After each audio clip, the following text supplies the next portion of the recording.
America. Oh, look out! Ride 'em, cowboy! Kobe Bryant! What a play! Ocean defense. Oh! LeBron James with no regard for human life!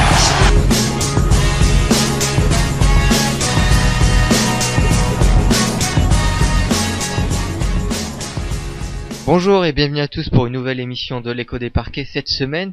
Vous me retrouvez moi comme d'habitude. Il y aura aussi Guillaume. Guillaume, comment tu vas ? Ça va, salut à tous. Bon, Lucas nous fait faux bon pour cette fois. Ce ne sera évidemment que partie remise. Je suppose qu'il est encore extatique sur le parcours des Phoenix Suns. Et de temps en temps, il faut bien qu'il lâche un peu la pression et qu'il aille dans l'Arizona. Il est en train de fêter la victoire, la victoire sur Indiana. Ils l'ont botté les fesses à Indiana, donc ouais, c'est encore la fête là-bas. Et je crois que Lucas est encore devant sa télé avec un filet de bave, toujours en train de se repasser ce match en boucle dans sa tête, et qu'il va avoir un peu de temps pour s'en remettre. Du coup, on le laisse un peu tranquille et puis il reviendra en espérant un peu plus l'esprit un peu plus clair la semaine prochaine. Mon petit Guillaume, on va commencer un peu par parler de Brooklyn. Brooklyn, donc on avait pas mal évoqué les difficultés inattendues tout au long des premiers mois de la saison. Ouais. Là, il se trouve qu'ils viennent d'enchaîner. Ils sont sur un bilan sur les 10 derniers matchs de 9 victoires et une seule défaite. C'est pas mal. Ça se défend. Hein. Du coup, on va un peu essayer d'analyser le pourquoi du comment ça se passe et dire qu'est-ce que finalement Jason Kidd n'est pas le futur Greg Popovich, comme le disait. Je crois que c'était Letovic qui a dit ça. Sorte de fout de la pression, quoi. Donc on va évoquer ça. On va aussi évoquer le cas de Greg Monroe à Détroit. C'est très particulier. On va voir qu'il y a quelques petites rumeurs de transfert qui commencent un peu à courir, ce qui est jamais bon. Surtout dans le cas d'un joueur qui est potentiellement free agent l'été prochain et que c'est quelqu'un de son niveau. Donc ce sera une situation très particulière à discuter. On va un peu voir tout ce qu'il y a à dire là-dessus. Et on va finir par répondre à une question de notre ami Ala Douchette qui devra un jour nous expliquer la raison de ce nom. Mais en attendant, on va commencer par répondre à sa question. Il nous demandait, une question très intéressante, c'est quel est l'importance d'un banc pour une équipe dans l'optique de viser un titre. Alors Guillaume, avant l'émission, tu faisais très justement remarquer que un banc en soi, ça n'apportait rien. Hein, sur un terrain, ça ne faisait absolument rien. C'était les joueurs qui étaient dessus qui eux pouvaient aider éventuellement une équipe. Guillaume, je te remercie. Si tu balances les mauvaises vannes qu'on fait hors antenne, j'en fais déjà. Non, mais je vais te remercier de cette précision qu'effectivement, le banc lui-même ne peut effectivement pas apporter grand-chose. Cela dit, en défense, ça peut aider un petit peu plus que certains défenseurs, certains intérieurs NBA. On parlait de Greg Monroe justement. Bon, honnêtement, en défense entre l'un ou l'autre. Oui, et puis de toute façon, c'était pas le banc, mais Chelsea, il y a 2 ou 3 saisons en Ligue des Champions, ils avaient mis le bus devant la cage. Donc, c'était passé. Ouais, donc peut-être à creuser, mais ce sera pas. Nous, on va vraiment parler des joueurs qui sont assis sur le banc avant de commencer le match et voir quel est leur impact sur un match, à quel point c'est intéressant pour une équipe de miser dessus, de mettre un peu d'argent sur son banc ou pas. On verra ça tout à l'heure en dernière partie. Donc on va pas de transition, on enchaîne tout de suite, mon ami. Est-ce que tu es prêt ? On va parler de Brooklyn et du coup de cette espèce de Mr. Hyde et Dr. Jekyll qu'on est en train de voir là. S'ils maintiennent ce rythme-là, ce sera vraiment assez impressionnant. Ouais. D'autant plus qu'ils le font avec Brook Lopez blessé et Deron Williams pour l'instant qui est sur le banc, qui était blessé, puis là qui revient seulement en étant sur le banc pour l'instant. C'est ça, qui était blessé quand ils ont commencé leur bonne série. Voilà, et quand il revient, effectivement, je pense que c'est pas normal qu'il commence sur le banc parce que c'est une équipe qui a un bon rythme, ça va toujours essayer de casser le truc, mais justement c'est intéressant de voir que c'était sans lui que ça a commencé et que ça se maintient. Donc on va voir tout ça. Alors je sais pas, est-ce que je commence peut-être parce que Vas-y. J'ai dit alors un des éléments pour expliquer déjà comment on explique ça. On va essayer de voir comment on explique ça. D'abord, je vais peut-être préciser que le calendrier était pas mauvais sur ces 10 matchs où ils sont à 90% de victoire. Il y avait quand même quelques morceaux intéressants. Oklahoma City, c'était le premier match de leur série. C'est là que ça a vraiment commencé la série en fait. C'est leur premier gros match. Ils gagnent ça sur un tir au buzzer de Joe Johnson en plus. Et c'est là que à partir de là que ça a commencé. Ouais. C'est ça, la vérité c'est meilleur. Ah oui, en fait, on est bon. Bah oui, parce que quand tu bats une équipe comme OKC, au bout d'un moment, tu te dis, ah, bah, peut-être qu'on a de la ressource, en fait. Hein. Ouais. Et dedans, il y avait aussi Atlanta, plutôt bonne équipe de l'Est, mais il y avait Ouais. mieux que ça. Il y avait aussi Golden State Warriors, les Heat. D'ailleurs, Golden State, c'est eux qui stoppent leur série de 10 victoires à l'extérieur. Je sais pas si tu te souviens, et ils étaient en feu durant ce road trip, et bah, ils les ont bien refroidis. Ouais, non, c'était vraiment un calendrier assez... Voilà, il y a Miami Heat. Dedans, il y a les Heat de Miami. Donc après 2 prolongations, c'est-à-dire que Miami, ils ont pas lâché l'affaire non plus. Hein, c'était assez intéressant. Donc belle victoire là aussi. Leur défaite, c'est contre Toronto, des Raptors qui étaient plutôt en forme. Là, ils se sont fait bien battre. C'était des Raptors assez solides cette saison, donc ça va quoi. Voilà. Nouvelle victoire contre les Hawks. Et puis la dernière plutôt bonne équipe qu'ils ont rencontrée, c'était vendredi soir, c'était contre Dallas, victoire un peu à l'arraché, mais quand même contre une bonne équipe de Dallas cette année, donc un vrai bon calendrier. Alors dedans, il y avait un petit peu du Cleveland, un petit peu du Orlando Magic et des Knicks, mais tout ça, 9 victoires, une seule défaite. Non, mais tu dis c'est une victoire à l'arraché, mais c'est bien aussi parce que justement, ça se joue à 2 points contre Dallas, ça se joue à pareil un panier contre OKC, ça se joue à 4 points contre Golden State qui était en feu à l'époque, et ça te montre que ben voilà, ils arrivent bien à gérer leur fin de match, et même cette victoire justement en double prolongation contre Miami, ben ça prouve aussi que ben, cette équipe sait gérer les fins de match, et c'est ce qui est en train de se passer sur cette série quoi. Ouais, et cette première victoire qui annonce cette quasi-série, c'est le 2 janvier, c'est le premier match de janvier, et en décembre, il crame un peu hein, sur les matchs d'avant. Je vois 1, 2, 3, 4, 5, 6 défaites, une seule victoire. Et là, je me souviens, beaucoup de gens commençaient à dire Jason Kidd, l'entraîneur qui a vraiment été critiqué depuis le début de l'année. Là, on dit il a vraiment perdu le contrôle de son équipe, il a perdu son vestiaire. Ça sent vraiment lui l'ancien ciment. D'ailleurs, Bah, c'était légitime aussi. C'était légitime. Ça faisait quand même, on avait dit, enfin, tout le début de saison, on disait il faut quand même lui laisser le temps, il faut laisser le temps, on peut pas juger un entraîneur sur quelques semaines. Là, on est arrivé donc fin 2013, ça faisait quand même 2 mois de compétition, ça faisait 2 tiers de la saison déjà, donc ça commençait à être un peu chaud pour lui. Et apparemment, ils ont pris les bonnes résolutions en 2014 et il est en train de sauver son job carrément, Jason Kidd. C'est ça. Et puis oui, on parlait aussi qu'il perdait son vestiaire, qu'il y avait eu une embrouille avec André Blatche, qu'il avait été suspendu. Au début, on croit que c'est pour des raisons personnelles, mais en fait, apparemment, ce serait plus des problèmes d'équipe. Donc, il y avait vraiment, on sentait une rupture, quelque chose, un vrai problème. Et c'est suite à ça que vient cette série. Alors, comment on l'explique? Alors, je vais commencer. Il y a une première chose qui semble apparaître pour cette équipe-là, et ça découle directement de la blessure de Brook Lopez en fait. Parce qu'avec sa blessure, c'est Kevin Garnett qui repasse en pivot. Et là, pour lui, les choses changent pas mal parce que déjà en défense, il retrouve un peu plus d'impact, un vrai impact. Alors que avant ça, il était un petit peu en difficulté parce que face à des 4 adverses, son grand âge commençait à se faire sentir un petit peu. Notamment avec le basket d'aujourd'hui, avec des 4 qui sont plutôt vifs et qui aiment bien s'écarter.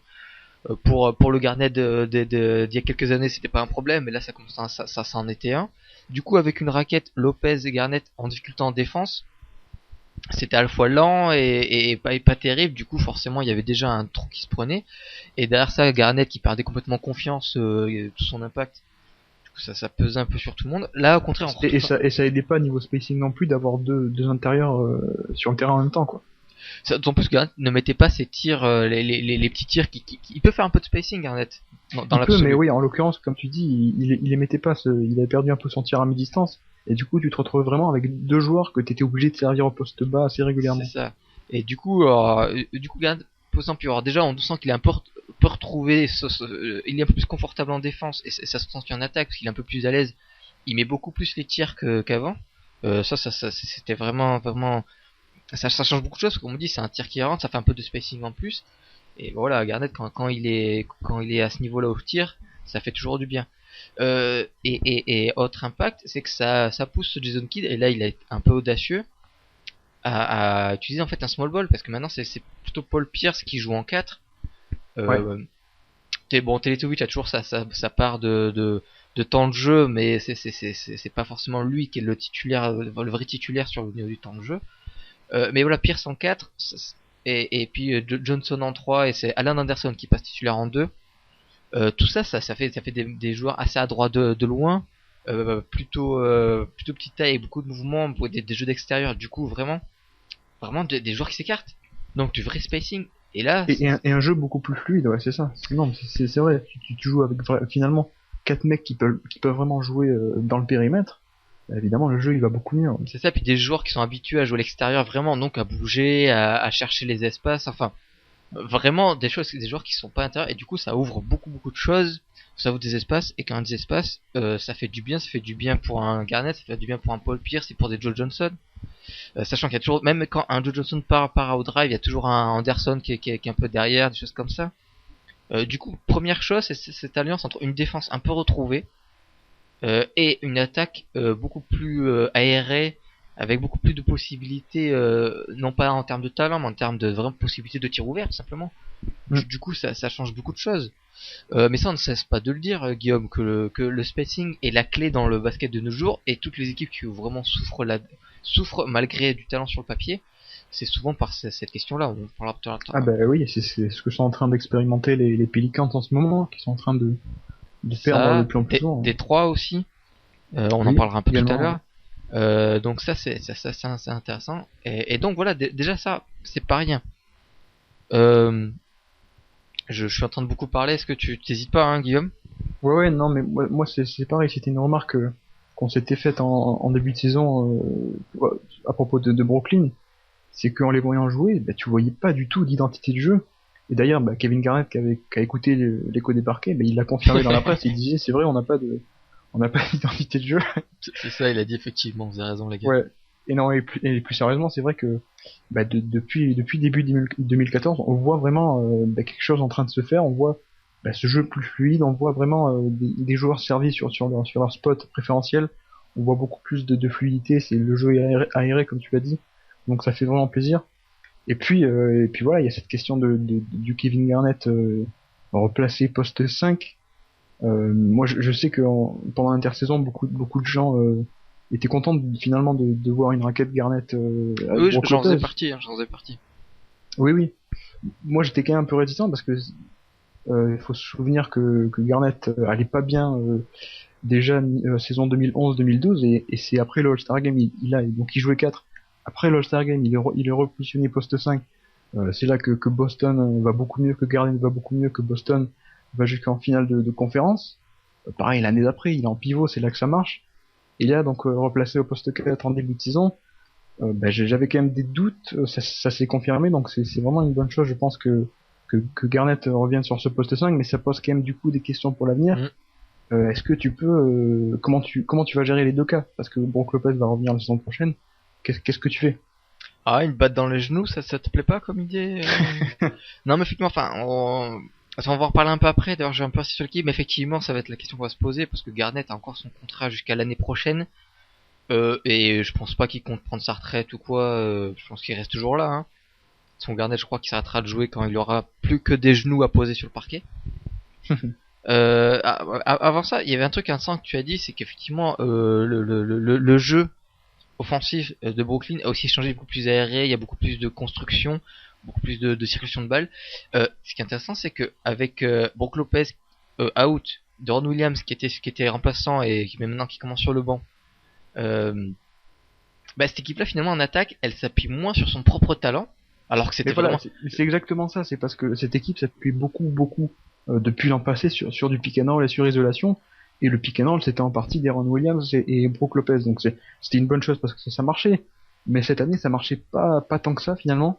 Et du coup, sans Brook Lopez, sans Deron Williams, ils ont dû un peu abandonner cette stratégie de jouer énormément sur pick and roll, ce qui fait que du coup, ils sont obligés de développer un jeu un peu plus complexe, un peu plus diversifié pour offrir des tirs différemment. Et c'est en ça qu'on commence vraiment à avoir une identité qui est en train de se créer. Et je pense que c'est pas forcément une bonne chose. C'est pas forcément une mauvaise chose.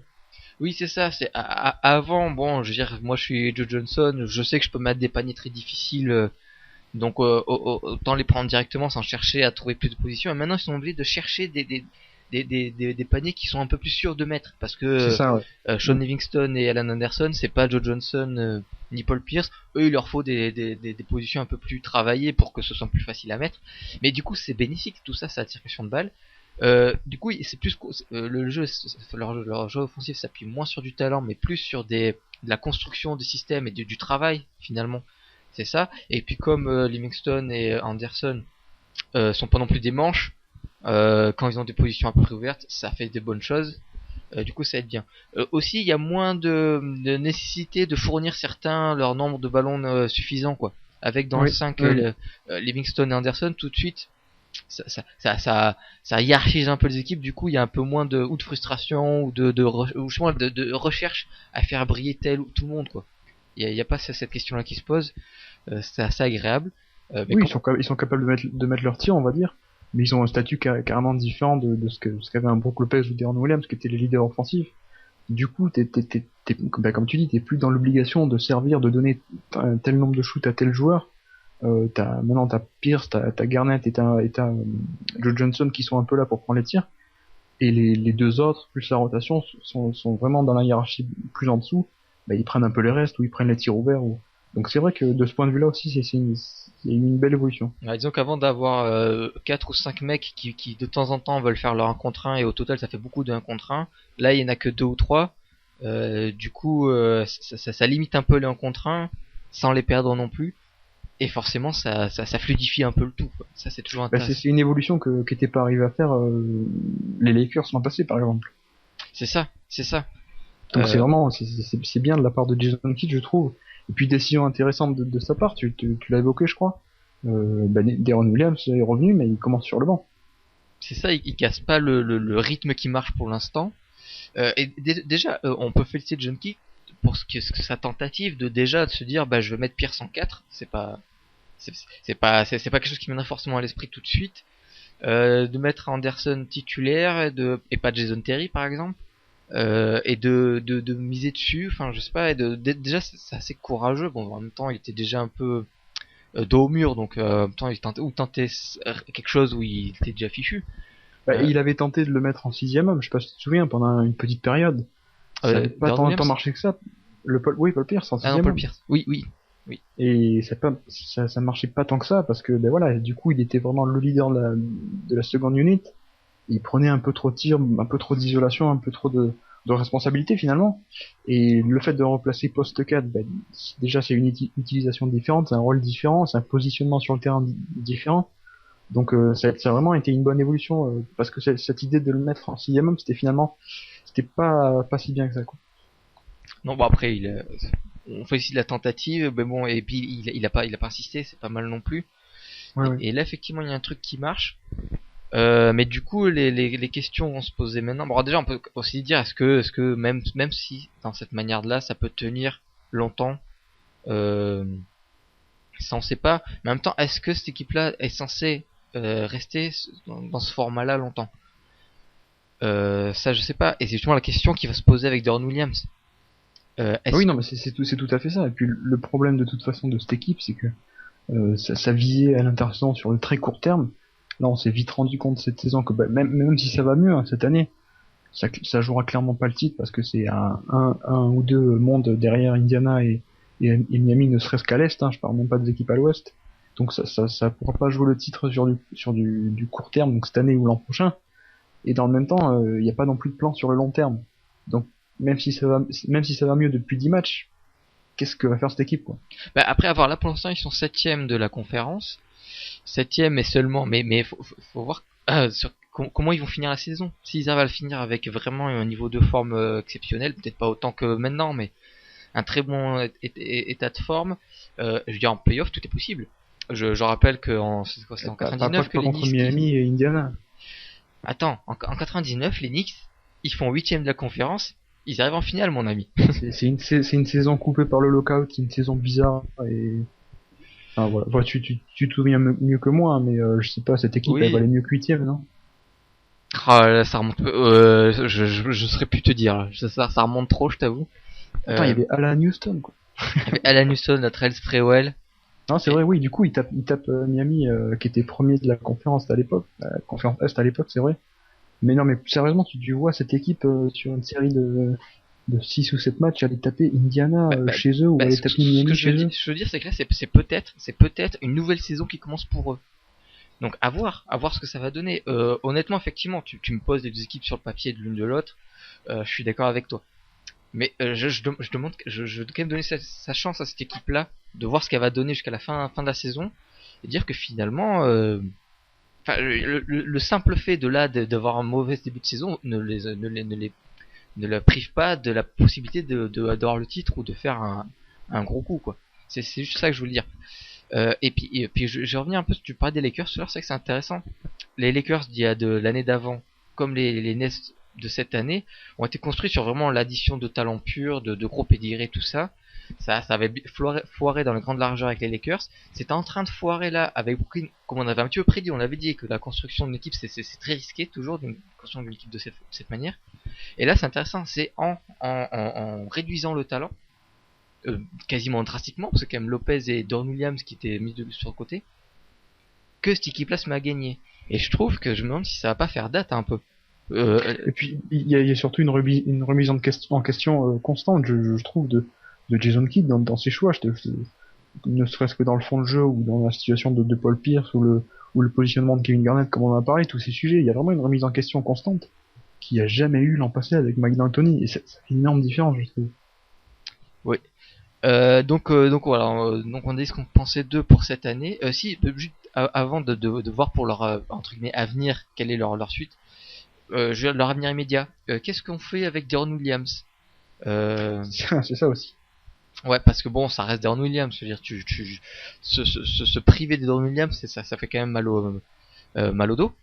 Non, mais enfin, ça reste Deron Williams, mais ça reste Deron Williams à 100 millions de dollars, quoi, le contrat. Oui, non, oui. Ah, toi, tu serais presque tenté de l'échanger, c'est ça que t'es en train de dire? Non, au contraire. Je te dis que tu peux pas l'échanger parce que ça vaut pas grand-chose. Alors moi, oui, alors, ouais, ça pas grand-chose. Je sais pas quand même. Enfin, ça vaut pas grand-chose. Le rapport qualité-prix est pas ce qu'il était auparavant. Non, mais je pense quand même qu'il a quand même une certaine valeur encore. Je pense que si tu veux l'échanger, tu peux y arriver et même récupérer des trucs sympas. Peut-être pas le All-Star qu'il est normalement, mais Peut-être contre Stoudemire, non? non, mais je pense que tu peux avoir des trucs intéressants quand même parce que je pense pas qu'il soit cramé ni rien. Même si c'est vrai que depuis qu'il est au Nets, on a du mal à trouver le Don Williams qu'on aime. Ça, on est d'accord. Mais malgré tout, je pense pas qu'il soit que sa cote soit si grillée que ça. Du coup, je pense qu'il y a Non, toujours bien matière sûr. à faire quelque chose. Non, mais je te parle même dès dans les mois qui viennent là, au-delà du transfert, comment est-ce que tu essaies de l'inclure un peu plus dans le jeu? Est-ce que tu restes comme ça en mettant sixième homme un peu de luxe? Je trouve que c'est une question assez épineuse. Tu te lances des fleurs sur tes propres questions maintenant. Ah, tu le connais, hein, Non, tu mais sais, le melon chez c'est- moi, c'est de base. Hein. Ce qui est vrai, c'est que à terme, de toute façon, je pense que Deron Williams est voué à redevenir le meneur titulaire de cette équipe, ne serait-ce que par son statut, par son contrat et par son talent également. Donc pour l'instant qu'il y a cette dynamique, oui effectivement tu gardes Sean Livingston parce que t'as gagné 9 matchs sur 10, donc ça vaut le coup de garder cette alchimie finalement. Et puis je pense que petit à petit il va la intégrer de plus en plus, faire grandir son temps de jeu petit à petit et pour éventuellement le remettre titulaire. Mais toi tu vois Livingston finir l'année titulaire? Non, j'ai du mal à imaginer cette possibilité parce que je trouve que ça fait bizarre. Mais je suis assez d'accord sur toi sur le fait d'essayer de le faire rentrer petit à petit et de voir, je veux dire, si tu commences quand tu commences à le mettre sur le terrain un peu plus longtemps que prévu, que tu vois que ton équipe est un peu moins bien, peut-être à chaque fois leur rabaisser le temps de jeu et jouer un peu comme ça jusqu'à le trouver. Bon, cela dit, depuis bon, je prends depuis janvier, il a fait 5 matchs. Il tourne quand même à 34 minutes par match. Donc son temps de jeu n'est pas réduit pour autant. C'est plus Oui. dans le fait que, si je dis pas de bêtises, il joue un peu plus avec la deuxième de la seconde unit, quoi. Là où il est peut-être un peu plus à l'aise parce qu'il est un peu moins à jouer les meneurs. D'ailleurs, sur ces 5 matchs, ces 5 matchs ça veut rien dire. Hein. Mais sur 5 matchs, il fait un peu moins de passes décisives, mais ses pourcentages sont plutôt exceptionnels. Ils sont à 54% de réussite en tout et 41 à 3 points, 42 même à 3 points. Il y a peut-être un coup intéressant à faire de ce côté-là, quoi. Quitte à ce que si tu veux, tu le fais commencer titulaire et après tu le sors au bout de 2 minutes pour après le faire vraiment jouer avec la seconde unité. Je pense qu'il est peut-être plus intéressant de l'avoir lui en 6ème homme de luxe, en leader de cette deuxième équipe, plutôt qu'un Paul Pierce, quoi, par exemple. Je me demande s'il n'y a pas un coup intéressant à faire là. Je sais pas. Toi, tu serais satisfait de cette rotation d'avoir finalement Deron Williams qui joue pas avec les titulaires? Bah, disons que je le tenterai. À voir, parce qu'en plus, je sais pas, je suis vraiment pas sûr que le Deron Williams en question, il encaisse bien cette histoire-là. Enfin, connaissant le garçon. C'est pas que je prends le thé avec lui tous les week-ends, mais de ce qu'on connaît un petit peu de lui, il a tendance à grogner assez facilement. Qui prend le thé? Personne prend le thé. Un café, oui, mais pas. Lui, il prend le thé. Moi, je prends un coca, lui, il prend le thé. Alors, tu iras t'expliquer avec lui, ok? Et non, moi, je le tenterai. Parce qu'effectivement, cette façon comment dire, d'étendre les talents sur tout le match. Ça, c'est quelque chose que mon Popovic fait depuis longtemps, qui avait eu pas mal de succès avec Dallas et Jason Terry à l'époque, et qui est très intelligent dans l'absolu, pour peu que le mec qui commence pas titulaire arrive à assumer cette image-là avec Oklahoma City. Ça James Harden à Oklahoma City, voilà. Ouais, c'est ça. J'ai envie de le tenter. Après, le faire accepter, c'est aussi autre chose, mais dans l'absolu, effectivement, ça a l'air d'être intéressant, et j'ai envie de dire que ça se tente pas mal, quoi. Faut également noter que Brooklyn, qui a donc comme deux meneurs ces deux meneurs dans l'effectif sont Sean Livingston et Deron Williams, ils ont quand même pris la précaution au cas où il y ait les blessures encore de faire revenir Marquis Teague des Chicago Bulls. Donc c'est bien pour lui parce que Teague il était derrière Mike James et Kirk Hinrich. Maintenant qu'il est derrière Deron Williams et Livingston, peut-être que l'estime va un peu remonter. Je sais pas ce que t'en penses. Il jouera pas plus, mais il se dira au moins les mecs qui sont devant moi ils sont vraiment plus forts, quoi. Donc ça va, c'est normal que je joue pas. Au moins je suis pas derrière Mike James, quoi. C'est ça. c'est un peu l'idée. On l'idée, embrasse quand même d'ailleurs. Donc à voir. Non, mais plus sérieusement, c'est quand même pour dire que, voilà, Deron Williams et Sean Livingston, il y a quand même ce souci de blessure assez récurrent, et il faudrait pas que ça vienne emmerder cette rotation, parce que pour l'instant, l'alchimie est là, quoi. Oui, ça sera à voir, ça sera à voir. Pour finir de parler avec cette équipe du Maine, après on parlera un peu de leur avenir plus lointain. Aussi, on peut noter que ça devient une équipe de gros shooters, en fait, mine de rien. Et ce qui est toujours très intéressant, c'est un peu le modèle de base des Warriors, de Portland, le fait d'être très fort au shoot, parce que bon, il y a Deron Williams qui est pas un manche là-dessus, Paul Pierce et Joe Johnson qu'on connaît, il y a Teletovic qui est en train de s'amuser. Ah oui, là, il fait du grand Teletovic. Là, ouais, celui qu'on attendait l'année dernière, qu'on a le sentiment que les Américains connaissaient pas le vrai Teletovic. Là, ils sont en train de le découvrir. Il est blanc et il est européen, donc les Américains, ils devaient se dire, il sait pas jouer au basket. Non, ils se disent, ouais, ils sont encore en train de prendre pour des cons avec une soi-disant star européenne. Là, ils sont en train de comprendre. Ça fait toujours plaisir à nous. Et puis Alan Anderson qui fait son truc là, et Jason Terry qui est toujours là. Ah oui, c'est vrai, Jason Terry. Oui. Du coup, l'arme du shoot qui est très prisée de nos jours, et on parlait qu'il y a un impact sur le spacing, c'est loin d'être négligeable. Elle devient très intéressante de ce côté-là, cette équipe-là. Du coup, à suivre aussi. Ça, c'est clair, mais de toute façon, sur le papier à l'intérieur, tu regardais l'équipe, il y avait une bonne escouade de shooters, hein, tu viens de tous les citer. C'était une équipe capable de shooter à 3 points. Le souci, c'est que sur les 2 premiers mois de compétition, le jeu, il était aucune fluidité, c'était presque stagnant. Il était pas fait pour le shooter, en fait. Du coup, c'est ça le truc. Maintenant que t'as un vrai spacing et un line-up finalement plus petit et plus d'espace, c'est là que ça s'exprime. Ouais, c'est une des clés du renouveau de Brooklyn. On attendra aussi de voir Kirilenko s'il peut apporter son hustling, quoi, sa défense et son impact qui ne soit pas dans les stats. Pour l'instant, on l'a pas encore trop vu, mais là aussi, il y a peut-être moyen de voir une progression, peut-être. Bah, du moins, on va l'espérer. Il peut apporter en tout cas une polyvalence défensive, de la même manière que Paul Pierce te permet d'avoir une certaine polyvalence offensive. Lui peut vraiment en défense changer sur les écrans, sur pick and roll, défendre le cercle, mais également rester dans le périmètre. C'est vraiment, ça peut devenir l'outil à tout faire défensif des Nets. Il revient à peine de blessure, donc faudra quand même attendre de voir comment il peut retrouver le rythme. Ouais, et puis histoire de cadenasser en défense tout en ayant du spacing en attaque.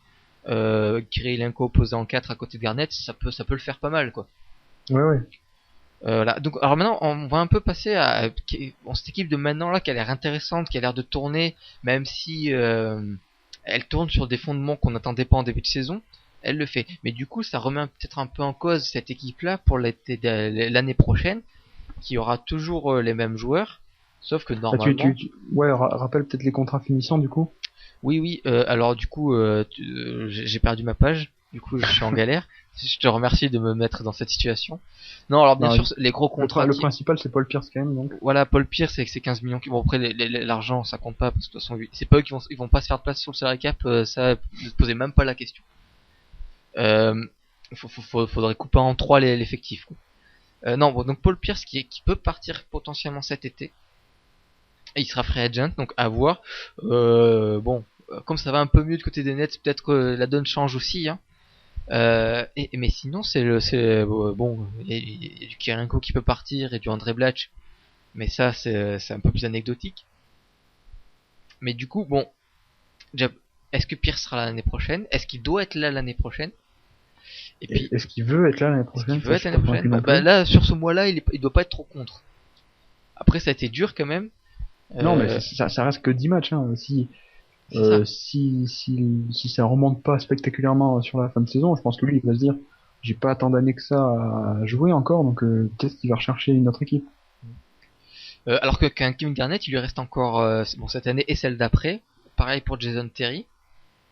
Du coup, les vieux seront toujours là.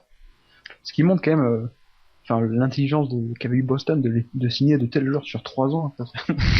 En 2012, Oui. c'était vraiment un coup de maître. Ouais, sarcasme time de la part de Guillaume. Oh, Euh, c'est ta vie aussi, non? Ah bah oui, bah quand tu le refiles le mec avec une autre équipe, oui, c'est un coup de génie, oui. Mm. Cela dit, ils ont dû récupérer Gerald Wallace en échange, hein, donc bon. C'est pas faux. Mais bon, mais du coup, alors, quid de Brook Lopez? Qu'est-ce qu'on fait l'année prochaine? On le transfère? On se fait pas chier? Ou alors on décide de réduire le temps de jeu? On commence à prévoir que Kevin Garnett ne sera plus aussi utilisé pour permettre justement pour éviter la panade qu'il y a eu pendant ces premiers mois avec cette association. Qu'est-ce qu'on fait avec cette association Lopez Garnett? Toi, Michael Prokhorov, qu'est-ce que t'es en train de te dire là? À part Euh, merde. donc si je suis Michael Provorov, Ouais, je sais, tu t'achètes plein de filles de petites vertus, je sais, mais ça, d'accord. bref, non, ce qui peut être intéressant, moi je trouve, hein, c'est pourquoi pas de faire une rotation sur le poste 5 avec Brook Lopez, et Kevin Garnett. Moi je reviens encore une fois à Boston l'an passé, c'était Kevin Garnett qui était vraiment le pivot, le point central de cette défense, mais dès qu'il sortait, c'était un peu la débandade en défense pour les Celtics et tout le monde attaquait le cercle et rentrait comme il voulait quoi. Donc finalement, si tu arrives à avoir une rotation avec les deux qui peuvent alterner sur le poste 5 mais sans forcément les avoir ensemble sur le terrain, ça pourrait être intéressant. Maintenant, est-ce que Kevin Garnett accepte d'être remplaçant, de sortir du banc sur 20 minutes et d'être un pivot backup? Je suis pas certain.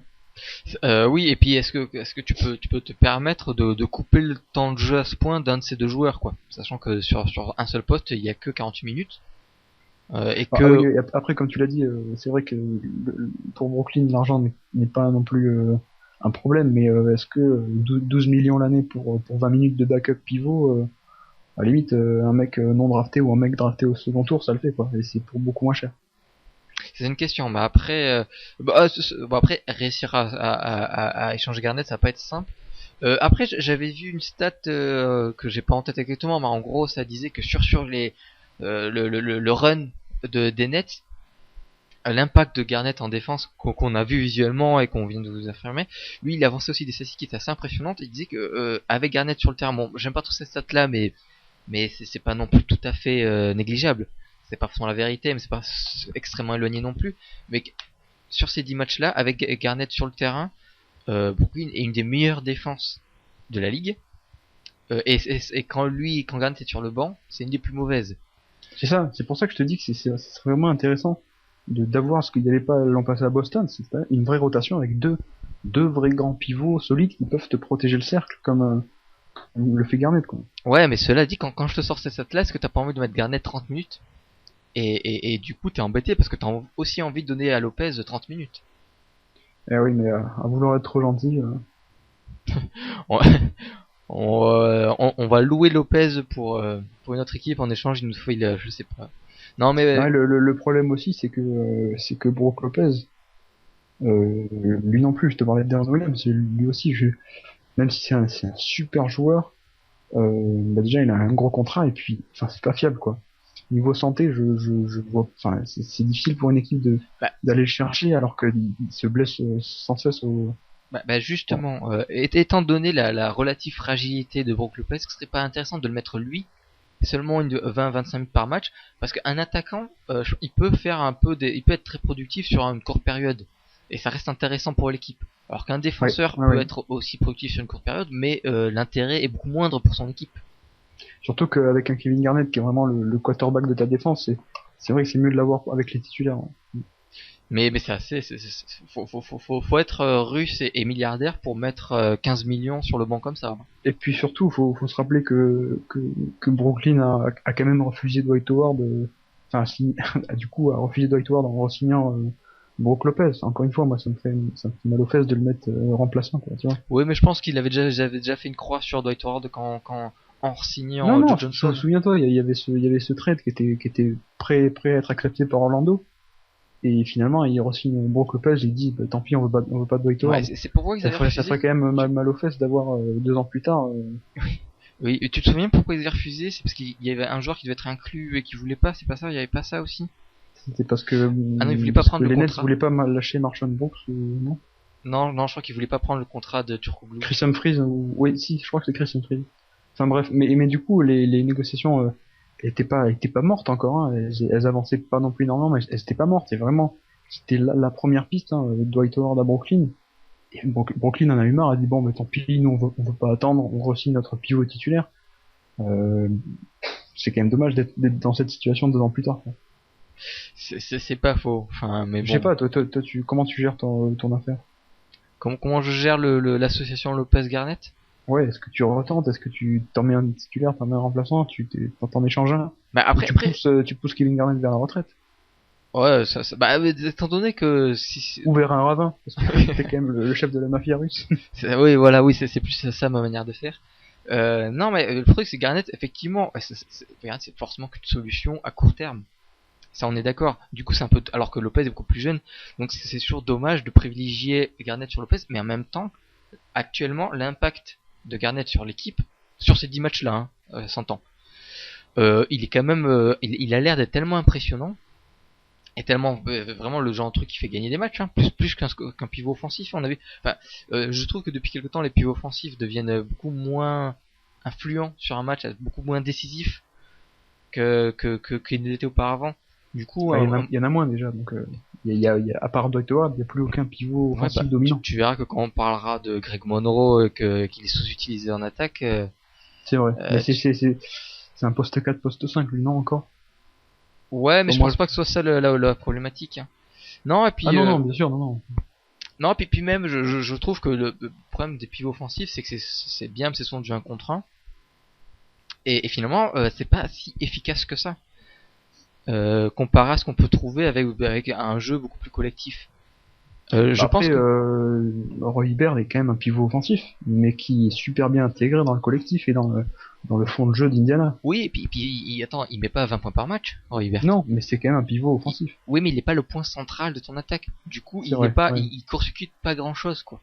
Et puis défensivement, il fait un peu plus que le taf, donc. Oui, je dis c'est un pivot offensif, mais c'est aussi un pivot défensif. Oui, parce que Brook Lopez, s'il faisait du Roy Hibbert en défense, on s'embêterait pas. Je t'avoue qu'on s'embêterait pas longtemps. Non, mais c'est-à-dire que Brook Lopez, il est pas mal sur du homme, mais c'est toujours pareil. Le jeu sans ballon ou quoi, c'est soit t'as les instincts, soit tu les as pas. Ah bah non, mais son rêve, c'est qu'on mette la règle FIBA des 3 secondes en défense, hein, qu'il puisse se caler là, sans bouger. S'il pouvait défendre sans bouger, il remercierait 1000 fois. Non, effectivement, il a pas la vitesse pas les réflexes pour. Et bon, puis la volonté, il a pas tout le temps non plus, donc ça aide pas tout le temps pour ça. Du coup, effectivement, en ce moment, et même si ça peut paraître un peu incroyable, le duel Lopez-Garnett, moi j'ai presque envie de le faire gagner à Garnett, mais à long terme, c'est un peu bête. Enfin, c'est un peu bête aussi, quoi.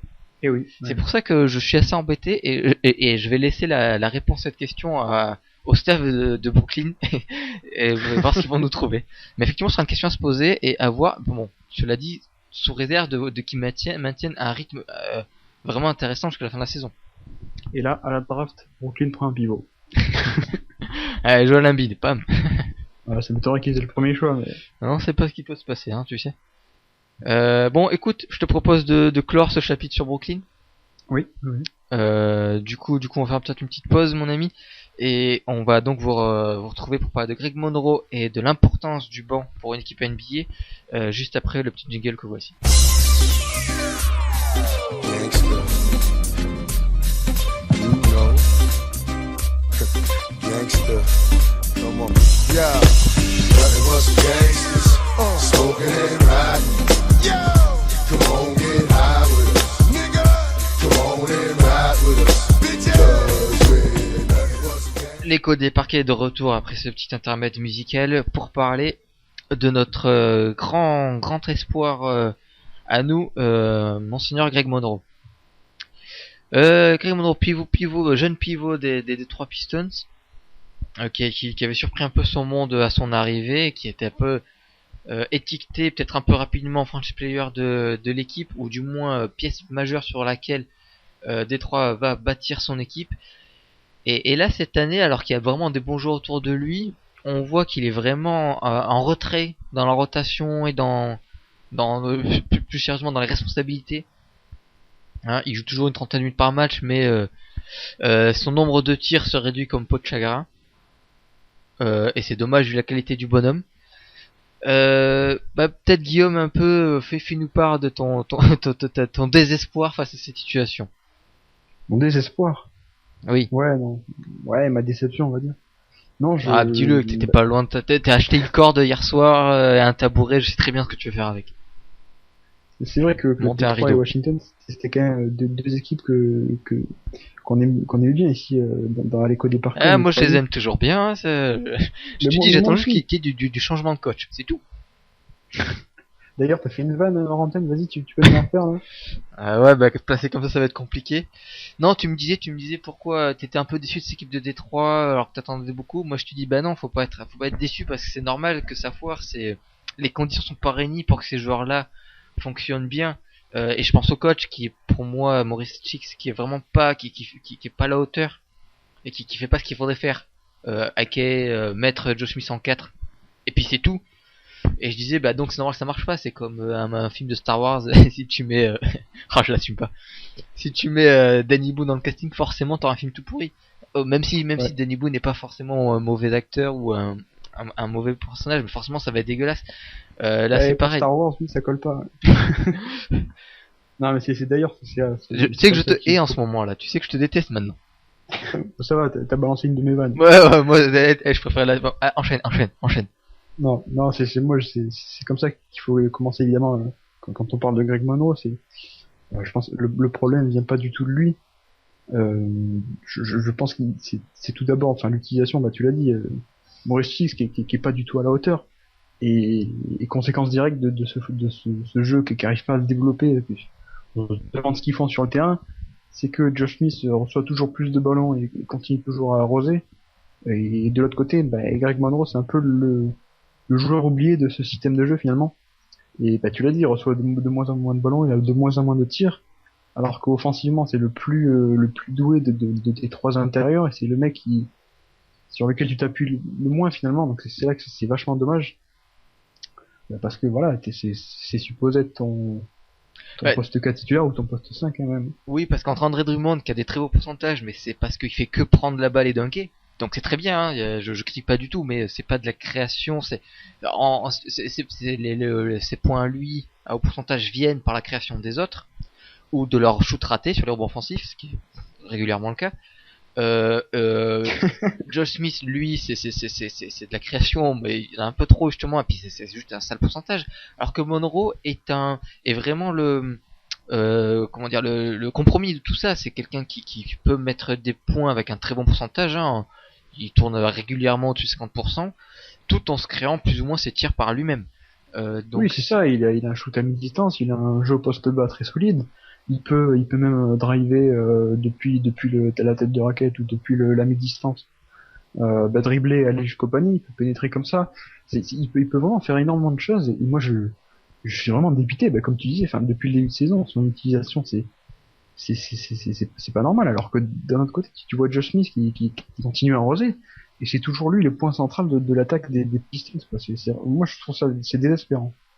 Oui, et puis alors ce qu'il y a un truc qui me perturbe un peu, c'est que bon, Brandon Jennings a quand même réussi. Alors peut-être certains vont pas aller dans mon sens, mais je veux dire, Brandon Jennings a quand même permis à Andrew Bogut de faire une saison exceptionnelle et d'autres un peu moins bonnes, mais les blessures étaient là. Mais Jennings a quand même dans sa carrière fait briller Bogut et Larry Sanders. Et je sais Quand pas il si était rookie, hein, Bogut. oui, Bogut. et bon, et Sanders, je sais pas si vous le voyez en ce moment, mais Mais non, vous le voyez pas justement. on le voit pas. Oui, non, mais c'est pas c'est très mauvais. Alors et là on voit quel était l'impact. Jennings est capable de rendre des pivots bien meilleurs. Alors que surtout des pivots aussi différents que les Sanders et Bogut, hein, l'un et l'autre. Euh, du coup, pourquoi Monroe ça marcherait pas? Alors moi je l'ai dit pourquoi. Hein, c'est l'entraîneur qui fait rien bon. Et Je que crois l'absence. on va l'appeler Danny Boone maintenant. On va Je crois l'appeler. que c'est adopté parce que c'est vraiment brillant en plus. Oui, Non mais puis il est perdu en plus le pauvre.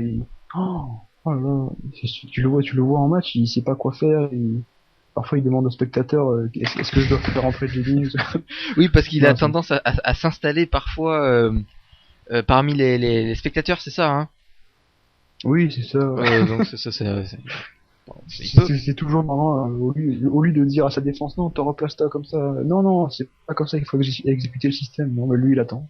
Oui, oui. Non, et puis dans la presse, je me souviens de Lucas qui nous l'avait raconté. Le mec, il est arrivé, il dit dans la presse, ah bah tiens, en fait, je me suis rendu compte que Drummond c'était un bon rebondeur. Ah tiens, je me rends compte que Brandon Jennings, il sait faire des passes. Enfin voilà quoi, quand est-ce que t'es né, mon gars? Non, il était peut-être né dans un autre sport en fait, on le sait pas. Bah, il était assistant au KC, donc forcément, ça aide pas dans la construction du jeu. Quand tu peux te faire plaisir, vas-y, n'hésite pas. Non, Toujours. c'est ça bon, et puis tout le système parce qu'aussi le manque de fluidité de jeu, de spacing, tout ça, ça aide pas les joueurs qui doivent se créer leur panier parce que du coup il y a c'est très facile de faire des prises à deux ou juste des aides tout simplement. Du coup, tout ça rentre pas. Alors après Monroe a aussi ses torts, c'est qu'il manque un peu d'agressivité.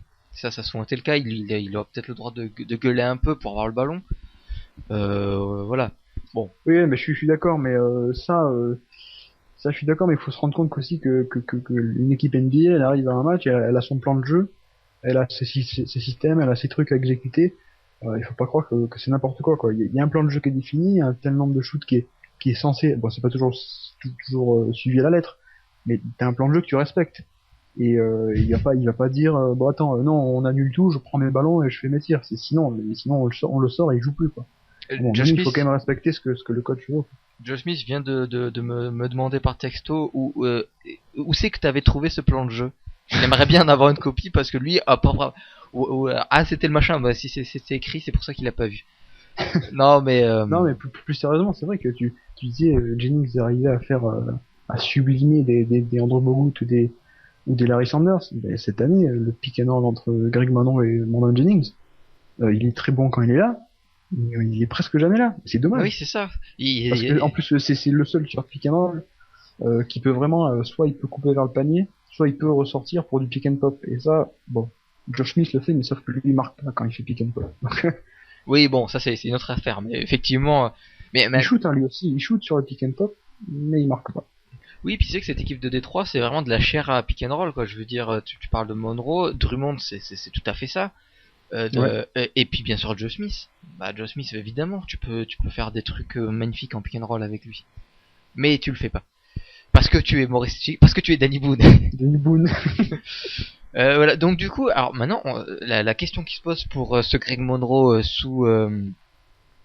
complètement en sous-exploité, c'est que il est pourtant dans une année charnière pour lui. C'est la dernière année. À mon avis, c'est ça aussi le plan de jeu du Mars. Il s'est dit, il commence à être pas mal. Peut-être que si on le saborde cette année, il va re-signer pas beaucoup chez nous. Ouais, peut-être ça le plan de jeu aussi. C'est peut-être ça le plan de jeu. Bon, le problème c'est que si tu mets en colère ton Greg Monroe, je sais pas si tu arriveras à le re-signer de Ouais, bonne d'accord. manière. Mais écoute, à voir, hein, ça se trouve, si ça se passe comme ça, on criera peut-être au génie. Mais il est encore, il est protégé, enfin, C'est il est ça. restricted ou. C'est ça. En fait, je fais le récap. C'est sa dernière là, c'est la dernière année de son contrat rookie, sa dernière ferme. C'est-à-dire que cet été, Détroit pourra lui proposer la qualifying offer, c'est-à-dire entre guillemets, ils mettent une main sur lui. Tout le monde peut lui offrir un contrat malgré tout, mais si il accepte le contrat d'une autre équipe, bah, Détroit aura la possibilité de juste en offrant le même contrat. La seule contrainte, c'est de faire le même contrat. Monroe sera obligé de rester à Détroit. Et si Monroe n'accepte aucune offre, eh ben Monroe sera prolongé pour encore une année au même salaire de rookie à peu près à Détroit avant d'être un free agent total l'été d'après. Du coup, Détroit a de la matière pour le conserver. Quoi qu'il arrive, a vraiment plusieurs cartes pour le conserver. Mais a pas l'air d'avoir le désir de le conserver. Vu de la manière dont ça se passe en ce moment, on se demande bien qu'est-ce qu'ils vont faire d'un Greg Monroe. On se dit, son temps de jeu est toujours là, hein. Il joue toujours, hein. C'est juste mais il joue toujours, évidemment qu'il joue toujours. Non, mais il pourrait si vraiment ils comptaient plus sur lui, ils auraient pu complètement l'écarter de la rotation et en faire un.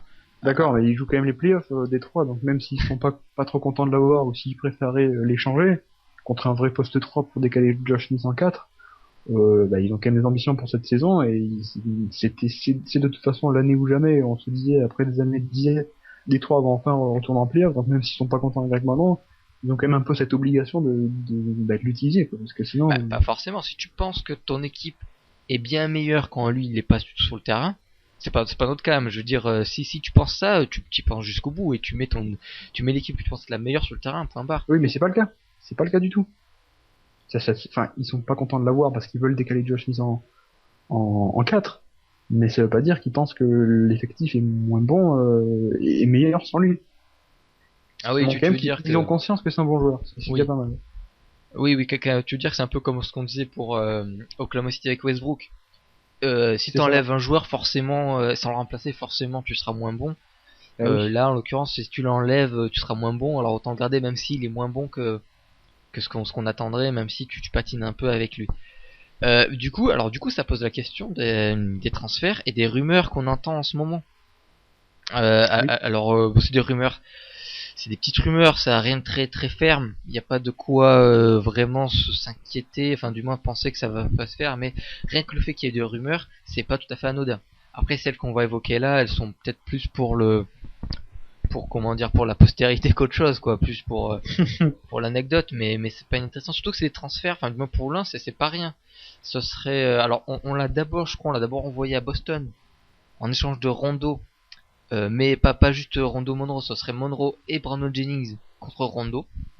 Alors ça, il faut savoir que cette rumeur, elle existe depuis le lendemain de la signature de Brandon Jennings. Voilà. Oui, c'est vrai. Qui est tout à fait cohérent, évidemment. Tu signes un meneur. J'étais effaré de voir ça le lendemain qu'il signe et on dit, ah bah tiens, on va l'échanger contre Rajon Rondo. Disons que le contrat de Brandon Jennings qui est pas énorme, c'est 8 millions je crois. Plus le contrat actuel de Monroe qui est pour l'instant pas énorme, c'est son contrat rookie. Non, je crois qu'il a 12 Rondo. C'est un contrat qui grandit de plus en plus. Donc, ouais, après tu peux, je veux dire, c'est à peu près l'équivalent, quoi. Jennings et après, moi, le Monroe. Rondo, je lui en donne 25, hein, s'il veut, donc, c'est pas ça le problème. Non, donc c'est vrai que ça pourrait se faire techniquement. Donc, tu penses que cette optique-là d'un transfert de Greg Monroe, serait la voie à suivre, vu la situation? En tout cas, pour la piste de Boston, je pense pas du tout. Par contre, il y a une autre piste qui était un peu plus intéressante, c'était Washington, qui s'est déclaré intéressé donc pour avoir Greg Monroe. Ça serait vraiment intéressant parce qu'il y a vraiment un bon groupe de jeunes à Washington. T'as du John Wall, t'as du Bradley Beal. Si t'apportes un mec comme Greg Monroe, ça vient équilibrer tout ça. Ça serait vraiment pas mal. Moi, je serais vraiment enthousiaste. On n'a pas eu en tout cas de retour sur ce que Washington serait prêt à lâcher. Ça serait con de lâcher un Bradley Beal ou quelque chose comme ça dans l'affaire. Oui, ça servira à rien. Ça peut être ils se sont montrés intéressants en tout cas d'après les sources. Donc à voir. Mais en tout cas, ouais, pour répondre à ta question, ouais, c'est vrai que Détroit essaie quand même d'échanger Greg Monroe depuis un bon moment maintenant, je pense. de plus en plus au fil des jours parce qu'ils se rendent compte que ça marche toujours pas et que apparemment ça marchera toujours pas dans cette formule de trois vrais faux intérieurs ensemble sur le terrain. Et puis il faut se souvenir aussi que Détroit avait refusé une prolongation de contrat l'été dernier, un Greg Monroe, qui lui vaut beaucoup d'argent, donc c'est ça aussi qui pose le problème. Donc à mon avis, il y a des chances que cette affaire qu'il soit échangé, parce que en plus, si tu échanges Greg Monroe, l'équipe qui va le recevoir, elle reçoit en plus ses droits de protection. C'est-à-dire que l'été prochain, elle pourra s'aligner sur l'offre de la même manière que Détroit aurait pu s'aligner sur l'offre. Donc c'est ça Oui. ça qui est intéressant Tous également. ces avantages reviendra à l'équipe qui l'aurait. C'est ça, ouais. Alors bon, moi, comme tu sais, moi, je pense qu'avant de transférer Monroe, faudrait transférer Danny Boone. Danny Boone. Mais bon, mais soit. Par contre, Washington, je suis moins enthousiaste que toi parce que finalement Monroe, c'est un peu le même genre de joueur que Néné, en gros, hein, à gros traits. C'est un peu le même genre de Néné, et notamment le manque d'impact défense et encore moins bon défenseur à mon avis. Du coup, ça va pas aider. Et puis comme Néné risque pour l'instant d'être là pendant encore quelques temps, le duo je le sens moyennement. Et puis en échange, je vois pas qui pourrait envoyer quoi. Un des Néné. intérieurs. Oui, bah je pense que Détroit, à moins que Détroit soit vraiment tombé sur la tête, ils seront pas bêtes d'échanger Monroe contre un intérieur plus vieux, plus cher, et avoir les mêmes problèmes qu'ils ont eu avec Monroe. Oh, tu sais, Joe Dumars ces dernières années n'a pas toujours fait les bonnes décisions, et puis si en plus Danny Boone l'aide, il serait capable.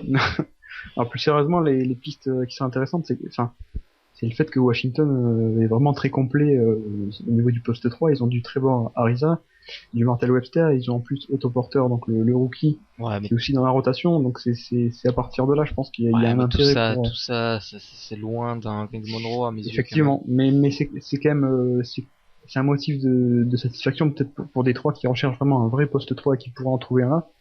Mais encore une fois, tu viens de le dire, c'est pas suffisant et ça serait con de l'acheter un Bradley Beal pour avoir un Greg Monroe parce que finalement tu gagnes pas tant que ça à l'échange. Oui, et puis bon, après, je crois que Washington aura la possibilité d'essayer d'avoir Monroe en free agent l'été prochain. Je suis pas Oui. très sûr de moi, mais il me semble qu'ils ont l'argent pour le faire si ils re-signent pas bon, Gortat évidemment, malgré ce qu'ils disent de vouloir le prolonger. S'ils balancent aussi, ils re-signent pas Ariza non plus. Mhm. Et je crois qu'il y a un ou deux joueurs comme ça qui passent. Je pense qu'ils ont il me semble qu'ils ont la capacité de faire proposer un contrat maximum à Monroe. On se dit, comme on l'a dit, Détroit a tellement de moyens de le retenir que c'est pas dit et qu'il y aurait toujours ce même problème qui moi me gêne un peu, c'est que finalement Washington avec deux intérieurs ça marche pas très bien. La seule fois où ça a marché c'était quand Néné était associé à un pivot défensif au Okafor et là Monroe c'est vraiment l'inverse du pivot défensif donc Après si Washington va chercher un Greg Monroe, du coup ça sera pas un contrat maximum parce que voilà, il fait pas une grande saison et puis de toute façon je sais pas s'il mérite ce statut de franchise player contrat maximum. Puis surtout il y a Bradley Beal qui va aller chercher un gros contrat dans pas longtemps. Donc imagine que Washington offre pas mal d'argent à Greg Monroe, je pense que ils se disent que dans le même temps on va se débarrasser de Néné pour aller chercher un vrai pivot. oui, Enfin, puis ou je en pense tout cas un que vrai intérieur je défensif à pense mettre qu'il y à a des côté équipes de Monroe. je pense que même si Monroe fait une mauvaise saison, des équipes qui hésiteront pas, enfin qui hésiteront un peu, mais qui lui feront ça me tournerait pas de devoir faire une offre de contrat maximum, parce que ce contrat maximum, il risque de convaincre Détroit de pas s'aligner justement. Du coup, prendre le petit risque, quitte à avoir un Monroe un peu surpayé, mais c'est vaut mieux avoir un Monroe surpayé et de le faire jouer comme il doit l'être. Pas de Monroe du tout. Que aucun Monroe du tout ou que rien du tout à la place. Et puis un Monroe contre un maximum, dans l'absolu, ça correspond assez à son talent. Je veux dire, c'est pas, si tu l'utilises bien, t'as peut-être une chance d'avoir que finalement le gars mérite son salaire. Du coup, je pense, je serais pas étonné de voir des franchises tenter le coup de l'avoir, de lui proposer un contrat maximum. Et là, on va voir ce que Détroit fera, sachant qu'effectivement, pour eux, ça risque d'être problématique. Parce que pour l'instant, s'ils gardent leur ossature pour l'instant et qu'ils refusent toujours de faire tourner ce trois intérieurs sur les seuls postes 4 et 5, ça va aller droit dans le mur comme c'est là en train. Ils ont déjà explosé 3 murs là, je pense. Non, et puis pour Washington, ce qui est possible également, c'est de les voir, enfin Washington ou d'autres équipes, c'est de devoir proposer à Greg Monroe un contrat maximum, mais un peu comme des Marcus Cousins, c'est-à-dire sur 4 ans plutôt que 5. C'est-à-dire que tu engages finalement que 60 millions plutôt que 80. Et puis c'est plus court. Donc si tu te rends compte que finalement il est trop surpayé et que voilà, il est pas à hauteur de ce contrat maximum, c'est fini dans 4 ans plutôt que 5, donc c'est toujours mieux. Ah, mais tu vois, Détroit pourra se faire la même réflexion. Je dis, ah ouais, mais là, c'est que 3 ans. Et Détroit ne veut pas le garder. Non, mais je veux dire, il peut dire, ça peut voir le coup. Non, mais pour dire D'ailleurs, c'est ce qu'on disait en début de saison. Enfin, c'est ce que j'avais souligné, c'est que tu t'as mis André Drummond titulaire dès le début de saison. Toi, je sais que t'étais partisan de le garder en tant que remplaçant.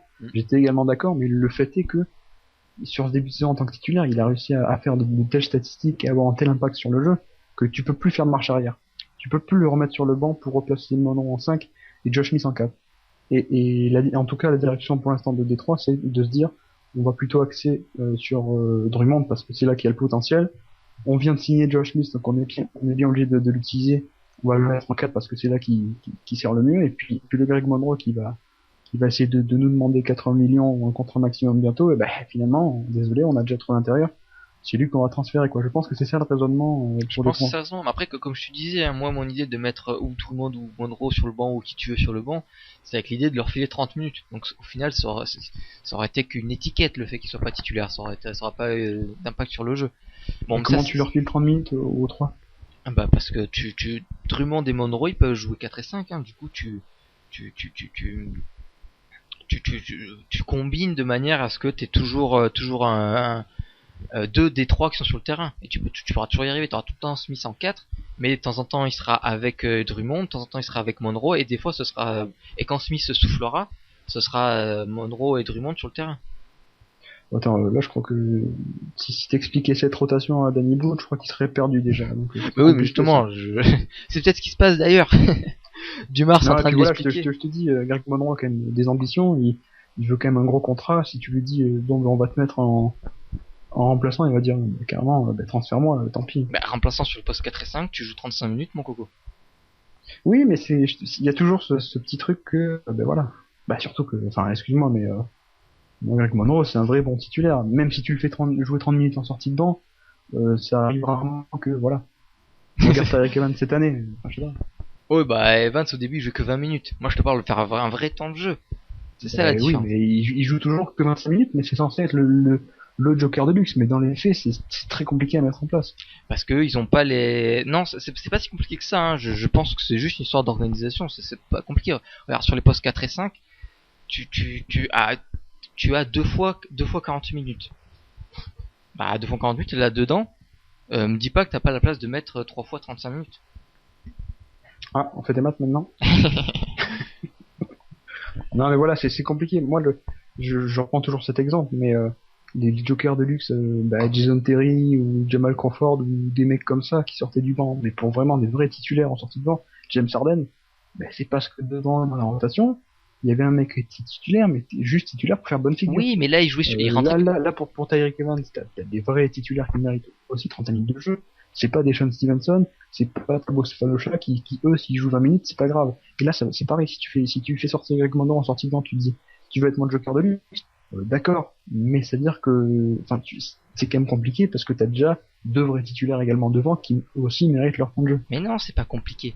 Tu peux donner autant de temps de jeu que tu veux aux trois, puisque dans l'équipe il y en a qui peuvent jouer sur deux postes. Là Ginobili, Harden, tout ça, ils jouaient que sur le poste 2. Ils étaient seulement en visée avec c'est deux joueurs sur le même poste, mais c'est un seul poste. Là tu as deux postes, t'as 2 fois 40 minutes à filer. Oui, je comprends tout à fait ce que tu veux dire, mais dans les faits c'est quand même compliqué à mettre. Enfin, non, dans les faits ça se fait pas beaucoup, voilà. Attends, mais toi qui suis pas trop je signale que dans le basket français notamment, t'as les rotations, elles tournent souvent à 6, 7, 8 joueurs. T'as les 5 titulaires et 2-3 remplaçants. Et dedans, évidemment, t'as la place de mettre 30 minutes à qui tu veux. Il suffit de réduire ta rotation. Hein. Ce que fait Denver en ce moment, tout ça. Je suis sûr que Jamal Crawford, il joue 30 minutes. Ouais, bah, y a pas Chris Paul aussi en ce moment. Donc. Oui, mais attends, il joue aussi 30 minutes. Seulement, il joue 30 minutes sur poste 1 et 2. Oui, oui, c'est ça aussi. Oui. Bah, C'est moi, ça, je vais faire pareil avec que, Monroe ou avec pour Drummond. l'instant, Tu le fais jouer sur 2 postes. ouais. Bon, ben, enfin, Écoute, quand je oui, serai... c'est possible, mais encore une fois, je suis persuadé que Détroit ne veut plus de Greg Monroe. Donc, Ça, c'est notre affaire. Et effectivement. Euh... Donc, tu penses qu'ils vont même pas essayer de voir à le prolonger? honnêtement, non. Non, je pense qu'ils vont chercher un échange. Je pense qu'ils vont aller chercher un vrai poste 3 parce que c'est quand même ça leur objectif. Je dis pas que c'est la bonne chose à faire, je trouve que c'est complètement con parce que ils sont sympas, Josh Smith et Andrew Drummond, mais ça reste quand même Greg Monroe, ton pivot, enfin ton intérieur le plus talentueux. Donc c'est con de faire ça, mais je pense que c'est ce que va faire Détroit. Bah, après, le combo défensif le meilleur à l'intérieur, c'est Josh Smith C'est et vrai. André Drummond. Même si Drummond n'est pas un bon défenseur pour actuellement, mais il est un bien meilleur rebondeur et puis il a une verticalité et des centimètres que n'a pas Monroe. On est d'accord. Je peux comprendre l'idée de vouloir privilégier le combo Smith Drummond parce que là t'as beaucoup plus de chances d'avoir de la défense, même si Smith est plus vieux qu'un Monroe. Donc toi tu verrais quand un 3 contre un 3, tu as des noms en tête un peu? Paul George, Carmelo Anthony. Carmelo Anthony, là, tu penses? Non, Non, je sais pas, c'est les noms qui sont venus. Faut dire que non, je sais pas. Non, sont- moi j'ai pas trop réfléchi, mais c'est vrai qu'à Washington, il y en a qui sont en solde, donc pourquoi pas. ouais, mais bon, Non, va falloir que tu mettes d'autres trucs avec si t'es Washington, parce que moi Monroe, enfin bon. Après Ou alors, ça, ils peuvent décider de garder Danny Boone, comme ça, ils obtiennent un choix dans le top 5 de la draft et ils se prennent un Jabari Parker. Mais il faut vraiment que Danny Boone il soit à son top. Là. faut que là il prenne les choses en main quoi. Là il osait pas trop, là il osait pas assez faire de montrer son talent pour que Détroit descende vraiment bas au classement. Faudrait que là il prenne les choses en main, qu'il assume vraiment son rôle d'entraîneur et qu'il fasse ce qu'il pense savoir faire. Qui mettent 40 minutes à Will Bynum, qui utilisent Brandon Jennings en pivot. Sa créativité, son génie doit se voir sur le terrain. Du spacing avec Josh Smith. Ouais, et du coup le combo Jennings Monroe en échangé alors pour avoir un Rondo ou un autre quelqu'un du même niveau, ça tu penses que ça serait intéressant? C'est intéressant, mais quand même que Brandon Jennings est pas mal dans cette équipe quand même, non? Il sera encore mieux quand il y aura plus Danny Boone à la tête de l'équipe hein. Ça, on est d'accord. Mais je peux comprendre, je peux il a comprendre beau avoir des l'idée. pourcentages merdiques, mais ça c'est parce que c'est un peu le seul de l'équipe qui est obligé d'aller chercher ses points tout seul, hein, alors que les autres sont servis dans des positions. C'est quand même le meilleur marqueur de l'équipe, c'est le meilleur passeur de l'équipe. Il fait une très belle saison, une saison qui devrait être All-Star a priori. Donc moi je suis quand même réticent de le laisser partir parce qu'en plus voilà, enfin nous on l'a déjà dit dans le podcast, mais c'est quand même un vrai bon meneur de jeu un vrai passeur qui sait gérer les temps forts, temps faibles, un vrai meneur de métier quoi. Ouais, Donc, il faut pas l'écouter quand il dit qu'il apprend le métier de meneur. Repassez-vous des matchs de Milwaukee, vous verrez, il se débrouille pas trop mal déjà avant. Hein. Oui. Mais alors moi je trouve que le Jinx de maintenant, alors il est vraiment transférable. Après, moi je mets pas ça tout à fait sur sa faute. Comme je disais, quand avec je crois qu'il y a personne dans cette équipe-là qui paye plus que lui le fait que cette équipe de Détroit soit coincée avec des intérieurs et qu'il n'y ait aucun mouvement et aucun spacing. Je pense que c'est lui qui le paye le plus et que du coup il est un peu obligé en tant que meneur, il est obligé d'essayer de trouver des solutions et forcément les solutions oui, elles il sont y a pas. lui parce que comme tu le dis, c'est lui obligé du coup d'aller tout chercher lui-même et chercher ses solutions. Et puis Greg Monroe qui lui non plus, comme il n'y a pas de spacing, pour se créer son tir de n'importe quelle manière, c'est compliqué. Bon après cela dit, même si le Jennings, moi je pense qu'en soi un combo Jennings Monroe à son niveau, c'est plus intéressant qu'un Rondo. Déjà parce qu'ils sont deux, hein. Mais tu vas chercher qui alors Rondo? Non, T'as d'autres oui, noms, mais le problème peut-être? c'est que là, les deux joueurs ont tellement pas la cote que c'est compliqué. Mais Oui. mais du coup, et puis le truc c'est que c'est vrai que c'est pas inintéressant quoi, Rondo quand même mine de rien. Toi tu le Ah oui, tenterais? carrément. Bon après cela dit, je sais pas si ce serait très intelligent de la part de Boston. Même si je suis en train de dire que bien utiliser Monroe et Jennings c'est plus intéressant que le seul Rondo. ne serait-ce parce que t'as 2 vrais bons titulaires sur un poste assez jeune. Mais le truc c'est que je sais pas, à moins que tu changes reconstruire toute l'équipe, mais ça commence ça va être un peu risqué en termes de défense du côté de Boston, quoi, parce que si tu mets Monroe en pivot, Sullinger en 4, bah tu te retrouves avec une défense très très un peu les pieds dans le béton et pas très mobile et courte. Tu te retrouves comme Atlanta finalement, avec alors Ford et Paul Millsap. Ouais, encore Ford, il est meilleur défenseur que les deux, hein. Et sérieusement. Et t'es un peu court en taille, tout ça, et puis bon, Jennings en défense c'est pas non plus la folie, quoi, donc Ou alors ce qui peut se passer, c'est que Détroit échange Jennings, KCP, Greg Monroe et Drummond contre Rondo, Sullinger, Green, et puis voilà. En fait tu veux échanger les deux équipes, changes juste les logos, quoi. Mais tu laisses de côté Josh Smith. Ben disons juste c'était effectif de Détroit, il aura plus Danny Boone en coach, quoi. C'est ça que tu veux en fait. Déjà t'as un vrai coach qui a de vraies certitudes tactiques, et puis tu te retrouves avec un 5 de départ. T'as Brandon Jennings, t'as KCP, t'as Jeff Green en poste 3, t'as Greg Monroe en poste 4, et t'as André Drummond en poste 5. Attends, c'est une belle équipe de Boston, ça. C'est très joli, mais le jour où t'arrives à monter un transfert comme ça avec quasiment les 2 tiers du 5 majeur des 2 équipes, je t'appellerai Dieu, hein.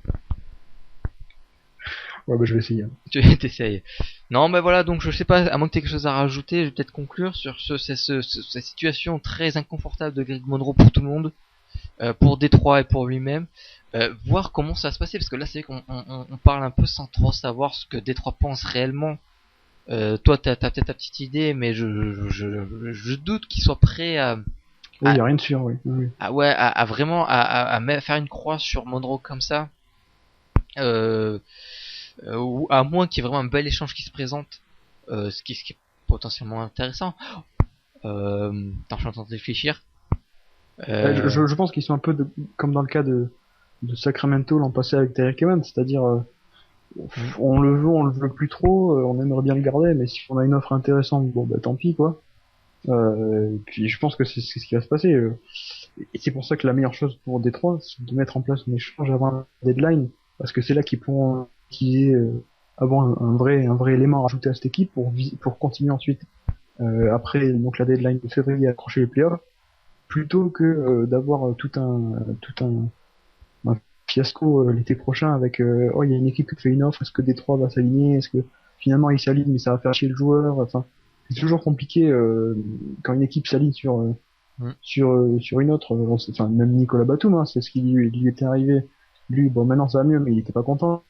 Pareil, Eric Gordon, avec les Hornets, à l'époque, c'était, lui, il voulait aller à Phoenix. Finalement, New Orleans s'est aligné, bah, lui, il est pas content, il est toujours pas content, d'ailleurs.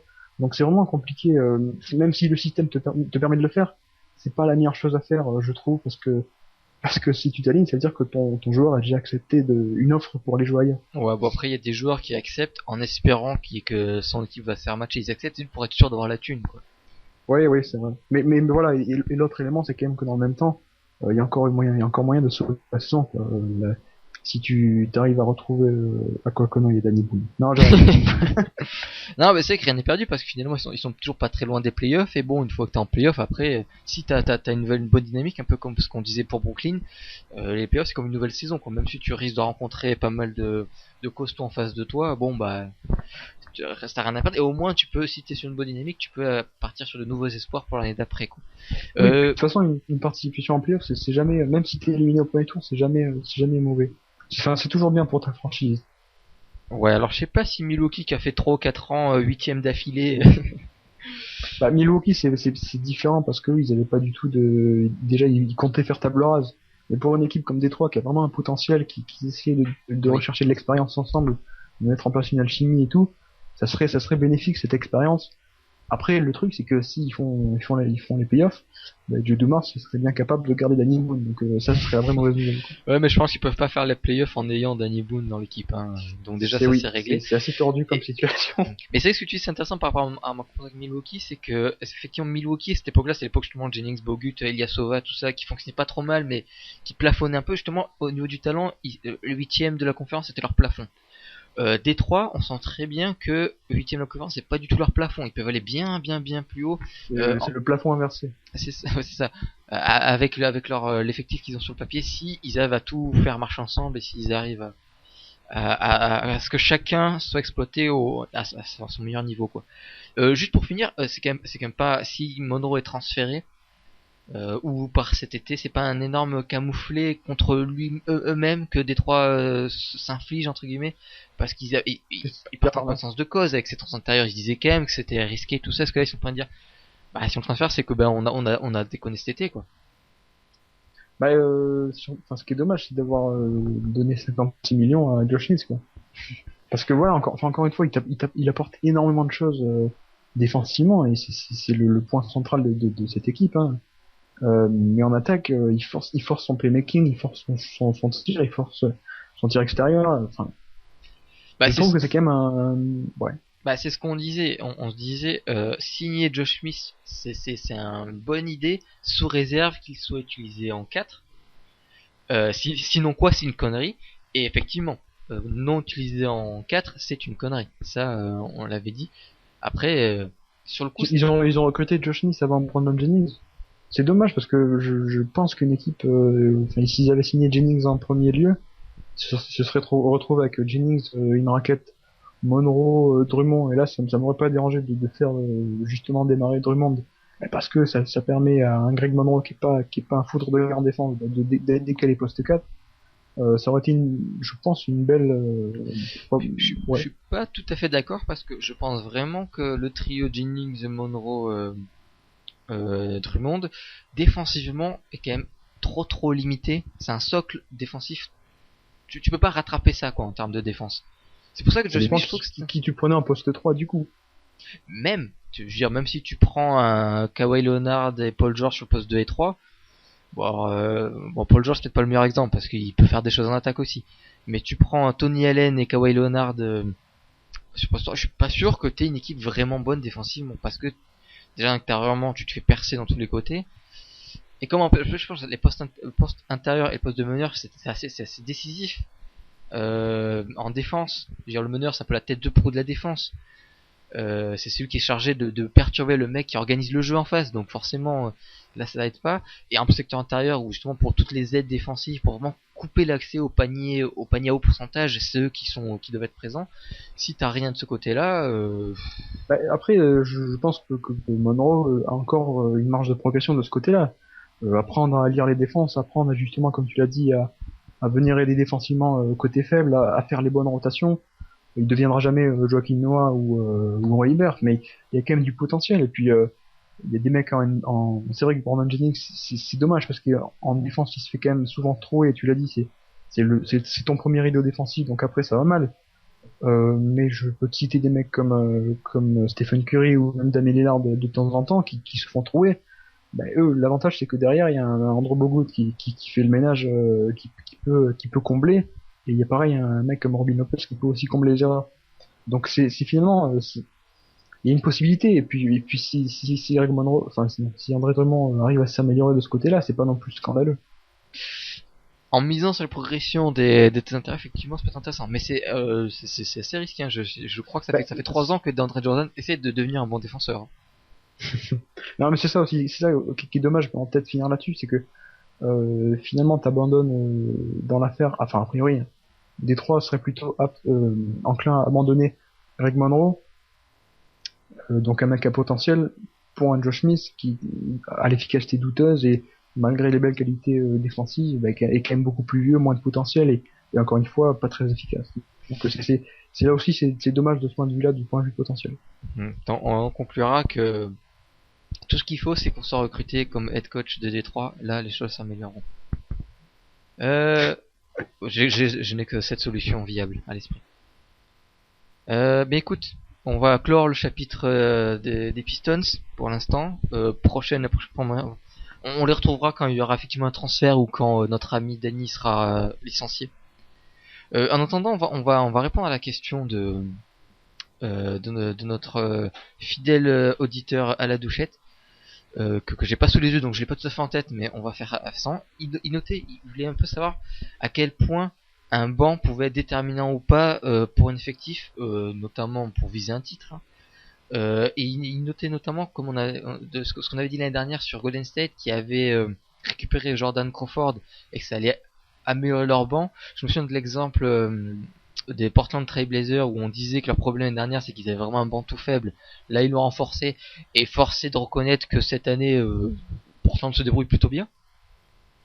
Du coup effectivement, à quel point un banc est intéressant, et même peut-être on va aller plus loin, est-ce qu'il y a des équipes qui devraient, bon vous savez toutes les franchises ont avec la règle du salary cap ont plus ou moins le même, comme si elles avaient le même stock d'argent après à distribuer comme elles l'entendaient sur les 12 joueurs de l'effectif.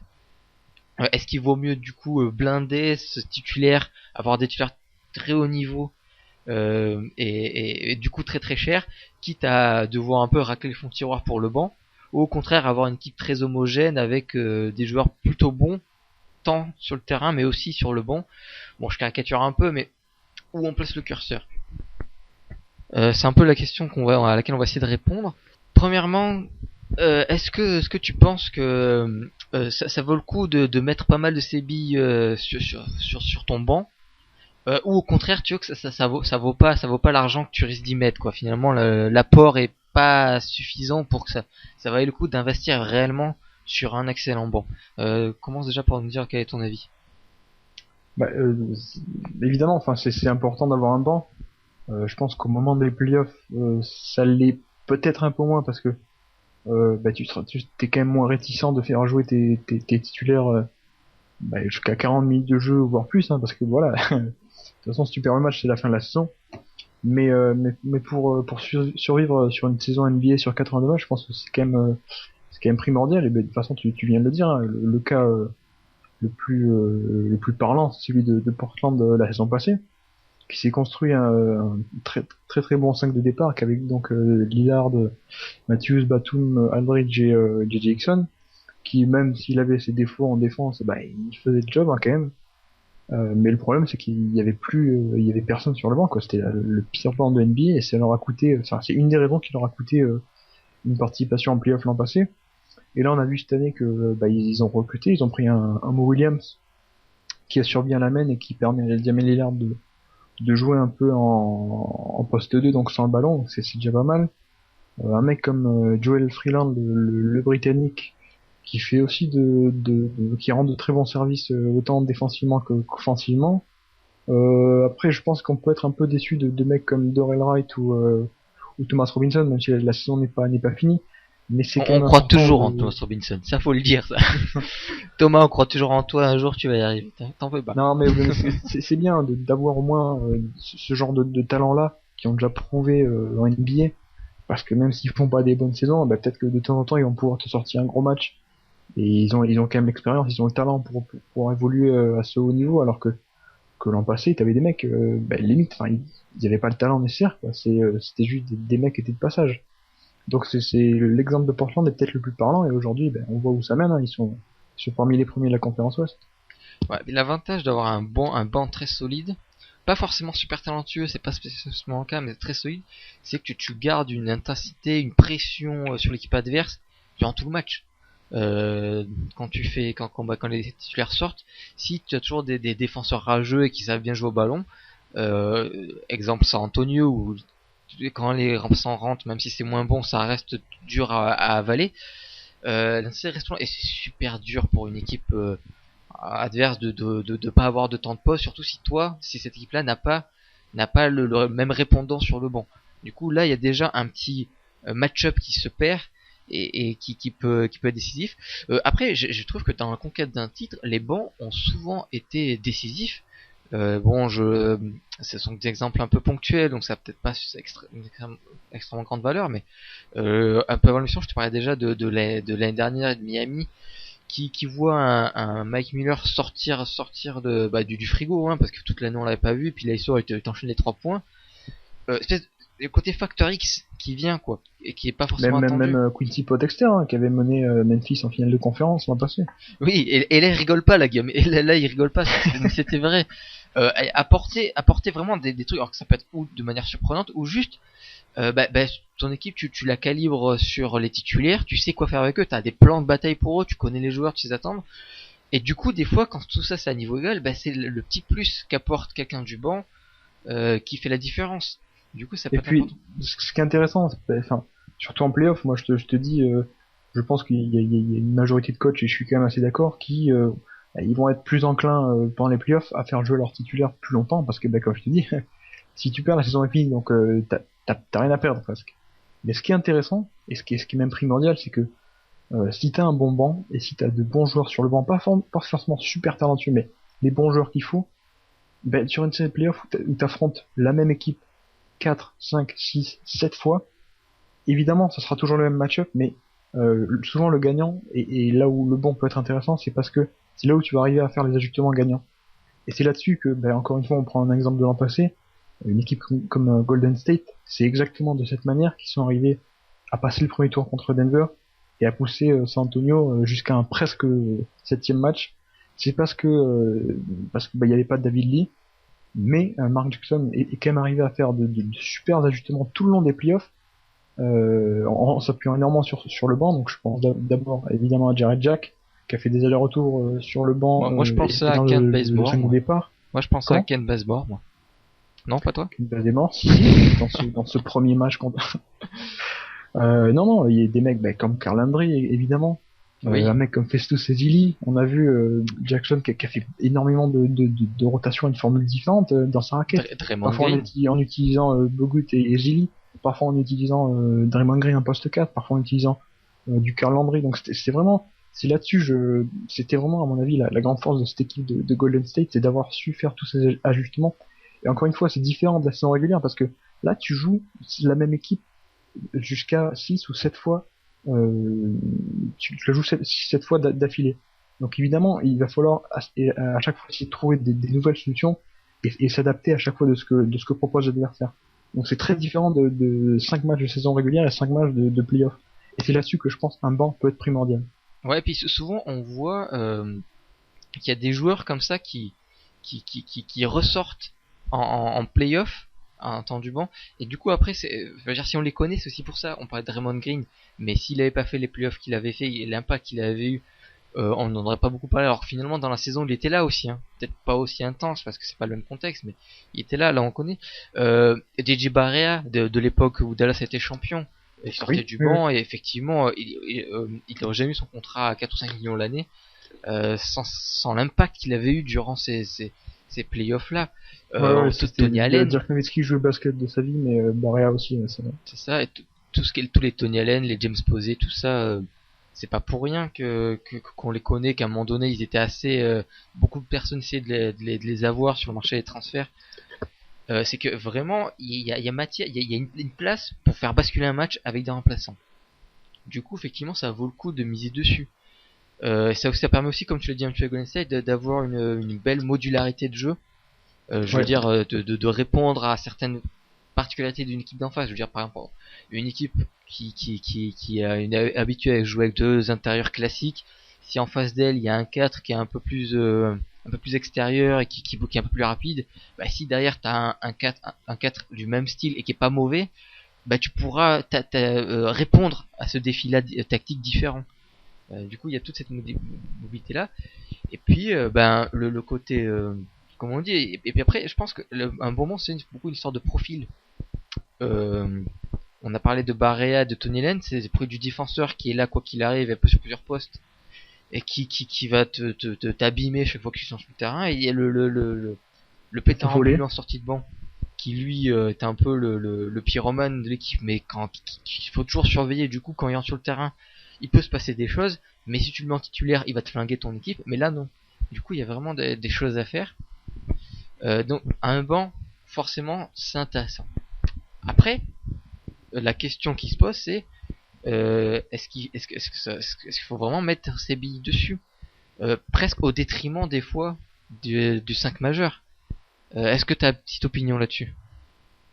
Encore une fois on a un exemple concret, celui de Miami qui en 2010, donc quand ils ont rassemblé leur Big Three, ils ont mis tout l'argent tout l'argent ou presque sur 3 joueurs.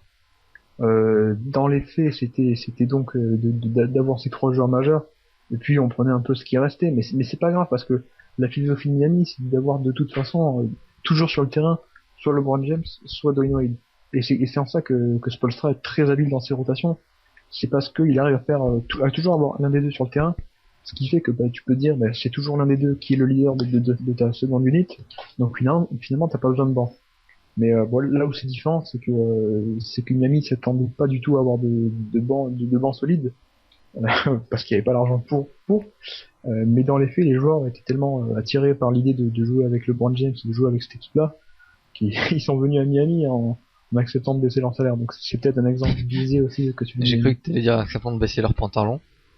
Mais ça Ah va, non, tu mais as été ça. je pense à des mecs comme ça. Un mec comme Rashard Lewis, un mec comme Ray Allen qui refuse pas mal d'argent à Boston pour aller à Miami, des mecs comme Mike Miller, voilà, des gens comme ça. Quoi. Oui, c'est vrai que Miami, c'est l'exemple particulier parce que finalement, ils ont réussi à se construire un banc malgré le fait que leur stratégie de départ, c'était ok, on met toutes nos possibilités financières sur 3 joueurs et on espère que ces 3 joueurs-là seront suffisants pour aller chercher un titre. Et finalement, ça a payé parce qu'ils ont mis tout l'argent sur les 3, mais ce choix financier a fait aussi que ils ont gagné une aura qui a eu finalement autant d'impact que s'ils avaient eu de la place dans ils n'ont pas gagné le titre la première année et puis on a constaté qu'à chaque fois ils ajoutaient des choses sur leur banc et pas des choses négligeables. Il y a entre de Shane Battier, du Norris Cole qui sont venus, du Chris Andersen, des choses comme ça. Du Michael Beasley cette année qui pourrait s'avérer très important dans la rotation en playoff. Par contre, effectivement, je pense que c'est aussi faut éviter de diluer trop l'effectif, le talent sur l'autel de la profondeur de banc. Je pense que malgré tout, il vaut mieux avoir un 5 majeur, enfin du moins des joueurs majeurs, parce que t'as le droit de les mettre sur le banc si tu veux, façon Manu Ginobili. James Harden. James Harden. Mais avoir un socle vraiment le plus fort possible, parce que de toute façon, pour un titre, on est pratiquement tous convaincus qu'il faut avoir des joueurs vraiment du top 10 grand minimum. Et on parle souvent de Detroit Pistons, mais bon, les gars quand même c'était des multiples All-Stars au-delà de ça, donc c'était le talent était là. En 2004, oui, il y a pas. Oui, c'est vrai que c'était un collectif, mais c'était quand même des mecs. Oui, parce que tous c'était des leaders, quasiment des leaders de leur équipe. Hein. Peut-être pas première option, mais au moins deuxième, troisième. Si Rachel Wallace a longtemps été franchise player. Enfin bon. Oui, Rachel Wallace, Chauncey Billups, Darko Milicic, tu vois, c'était des joueurs. Non, mais Rip Hamilton était vraiment une grosse pièce de Washington quand il est parti. Donc on peut pas non plus dire que ça répondait pas à cette nécessité d'avoir du talent pour gagner un titre. Ça, c'est vrai que j'en prends là-dessus, c'est exact ce que tu dis, parce que une équipe qui est vachement axée sur le collectif et tout, c'est vrai que ça peut faire de belles choses, hein, ça peut aller loin en playoff. L'exemple de Memphis, par exemple, qui allé jusqu'en finale de conférence. Le problème, c'est que si tu mises sur un collectif, à un moment donné, ça passe plus, ça peut pas aller, en tout cas, ça peut pas aller jusqu'au bout, parce qu'il te faut quand même, comme tu l'as dit, ce joueur du top 5, ce joueur du top 10, qui puisse faire la différence, et c'est ce qui a manqué cruellement à Memphis, alors que le camp d'en face, San Antonio, eux aussi ont un super collectif, mais il y avait un mec quand même qui s'appelle Tony Parker, et qui a su élever son niveau de jeu, qui a su être le visage de l'équipe quand il fallait, quoi. Oui, et alors, j'apporte cet exemple parce que pour moi, c'est pas la raison pour laquelle ils ont perdu, mais comme j'en ai. Non, c'est une des raisons. Ouais, enfin, mais j'arrive pas à avoir d'autres exemples en tête en même temps que je parle. C'est Denver l'année dernière qui s'est fait éliminer alors qu'ils avaient fait une très belle saison. Ils se sont fait éliminer finalement beaucoup plus tôt que prévu par Golden State. Eux, notamment leur credo, c'était justement bon, on n'a pas de joueurs du top 10, de vrais stars. Indéboulonnable, mais on a un collectif et une vraiment 7 ou 8 joueurs qui apportent beaucoup. Ouais, une flexibilité là aussi. Il y a vraiment cette idée de le talent, il va pas très loin dans l'absolu, mais il est très étendu sur toute l'équipe. Alors c'est vrai. Après voilà, eux ils se sont fait sortir de playoff aussi, mais parce qu'ils se sont fait manger tactiquement. Voilà, moi c'est pour ça que moi je pense qu'ils auraient pu aller beaucoup plus loin. Après par contre, effectivement, je vois pas du tout une équipe comme ça gagner un titre. Ça on est bien d'accord. Je pensais qu'ils allaient, malgré une saison, c'est une des meilleures équipes de l'année. Avoir le titre, je pense pas qu'ils auraient pu. Je pense qu'ils auraient pu passer ce tour-là, mais je pense pas qu'ils seraient allés plus loin. Mais parce que c'est vrai qu'il y a aussi ce problème-là de l'absence de hiérarchie. Et là du coup je rebondis un peu sur ce qu'on a avec Brooklyn. Quand il y a un peu plus de hiérarchie, qu'on sait à qui donner les ballons, quelle est l'option numéro 1, numéro 2, numéro 3, qui privilégier, qui ne pas privilégier, qui entre guillemets mettre sur le côté, enfin avec qui on peut se permettre de pas donner des tirs. Ça éclaircit le jeu un petit peu, on sait quoi faire, on sait dans quelle direction aller. Or qu'une Denver, bah c'était un peu un improviste. Et puis surtout, il n'y a pas un joueur sur lequel s'appuyer. Quand on n'y arrive pas, quand il y a des soucis, bah le joueur sur lequel on s'appuie, le joueur Oklahoma City, on dit bon bah quand ça marche pas, on donne la balle à Durant et il se dérouille. Pareil à Miami. On sait sur qui s'appuyer pour remporter l'équipe quand toutes les solutions collectives ont échoué. Il y a ça, et puis justement à qui donner la balle dans les moments chauds, qui prendre en main le match. Ça, une équipe de Denver, elle l'avait pas. Toujours, les gens se regardaient dans le plan de l'œil en se demandant bon bah qui c'est qui va prendre les choses en main, qui c'est qui va sortir son match. Et donc ça c'est important, c'est pour ça que Oui, et puis aussi, enfin, t'as le double sens, parce que tu peux te dire c'est plus compliqué pour une défense, parce que du coup, tu sais pas d'où la menace va venir. Mais dans le même temps, t'as pas de point, t'as pas de catalyseur du jeu, t'as pas de point central de ton attaque. Et c'est vachement important, parce que même si la défense se concentre autour de ce point central, même si la défense veut faire une prise à deux sur ton joueur, eh ben c'est pas ton joueur principal qui aura le tir, mais ça crée vachement d'espace, ça crée vachement de décalage pour les autres. Et ça tu peux pas l'avoir si t'as une équipe comme Denver, Denver de l'an passé, ou Denver de il y a 2 ou 3 ans avec du Aflalo, avec du J.R. Smith et des Gallinari, c'est flou quoi. Ouais, c'est un sens, oui, tu peux face à une équipe comme Denver, tu peux te permettre de défendre, même si tu dois défendre sur les 5 gars en même temps, mais tu peux défendre bien, mais pas excellemment bien, alors que pour arrêter des Durant, des LeBron James, ou même des Tony Parker, ou Terence Ross, vu qu'il peut mettre 51 points maintenant, allons-y quoi, partons sur la hype. Donc pour arrêter Terence Ross, t'es obligé non seulement d'être à fond, complètement fond sur la défense, mais que toute ton équipe soit focalisée sur ce joueur-là, parce que un seul défenseur ça suffit pas en général, même 2 c'est limite. Du coup il faut que tu te concentres collectivement sur un seul joueur, et du coup ça crée des décalages que t'as pas forcément à une équipe où même si les 5 joueurs sont bons, bah tu peux te permettre de mettre qu'un seul gars, ou de te concentrer moyennement sur chaque gars. Du coup d'ailleurs c'est l'exemple parfait, Carmelo Anthony qui vient de marquer 62 points il y a... Attends, on va tous les placer, ok. Non mais c'est exactement ça. Les Bobcats, qui sont donc la 5e meilleure défense de la ligue, ils se sont dit dans un premier temps on va le laisser à 1 contre 1, parce qu'en 1 contre 1 il a mangé Michael Gilchrist, alors que bon, il défendait très très bien, mais c'est juste que Melo rentrait ses shoots de manière improbable. Et c'est là qu'il a fait une première mi-temps énorme contre MKG, et ensuite il a bouffé carrément des Mark Roberts et des Tolliver. Mais en deuxième mi-temps, Charlotte s'est adapté.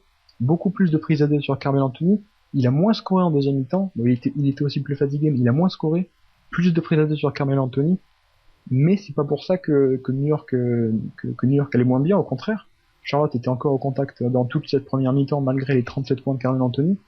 En seconde mi-temps, Carmelo Anthony marque moins de points. Il y a beaucoup plus de pression défensive sur lui, beaucoup plus de prises à deux qui viennent immédiatement. Mais du coup ça a créé des décalages, et on a retrouvé même des bribes du New York de l'an passé, avec du coup comme il y a une prise de 2, il y a le ballon qui bouge beaucoup plus, il y a des Tim Hardaway, il y a des J.R. Smith, il y a des Raymond Felton qui arrivent du coup avec ce décalage à mettre des tirs ouverts, et c'était le New York comme ça, le New York de l'an passé finalement qu'on a retrouvé un peu, et qui a mis complètement Charlotte dans le large. Donc c'était vraiment c'est un peu ce genre d'exemple qui montre ça quoi. C'est ça. Elles sont bien tes prises à Dieu. Ça doit être sympa comme défense. Qu'est-ce que j'ai dit? Prise à deux? Des prises à Dieu, donc tu t'es rattrapé après. Ah, non, alors après ce que je dirais, moi toujours pour revenir un peu sur le banc, c'est que avoir un bon banc, c'est très important.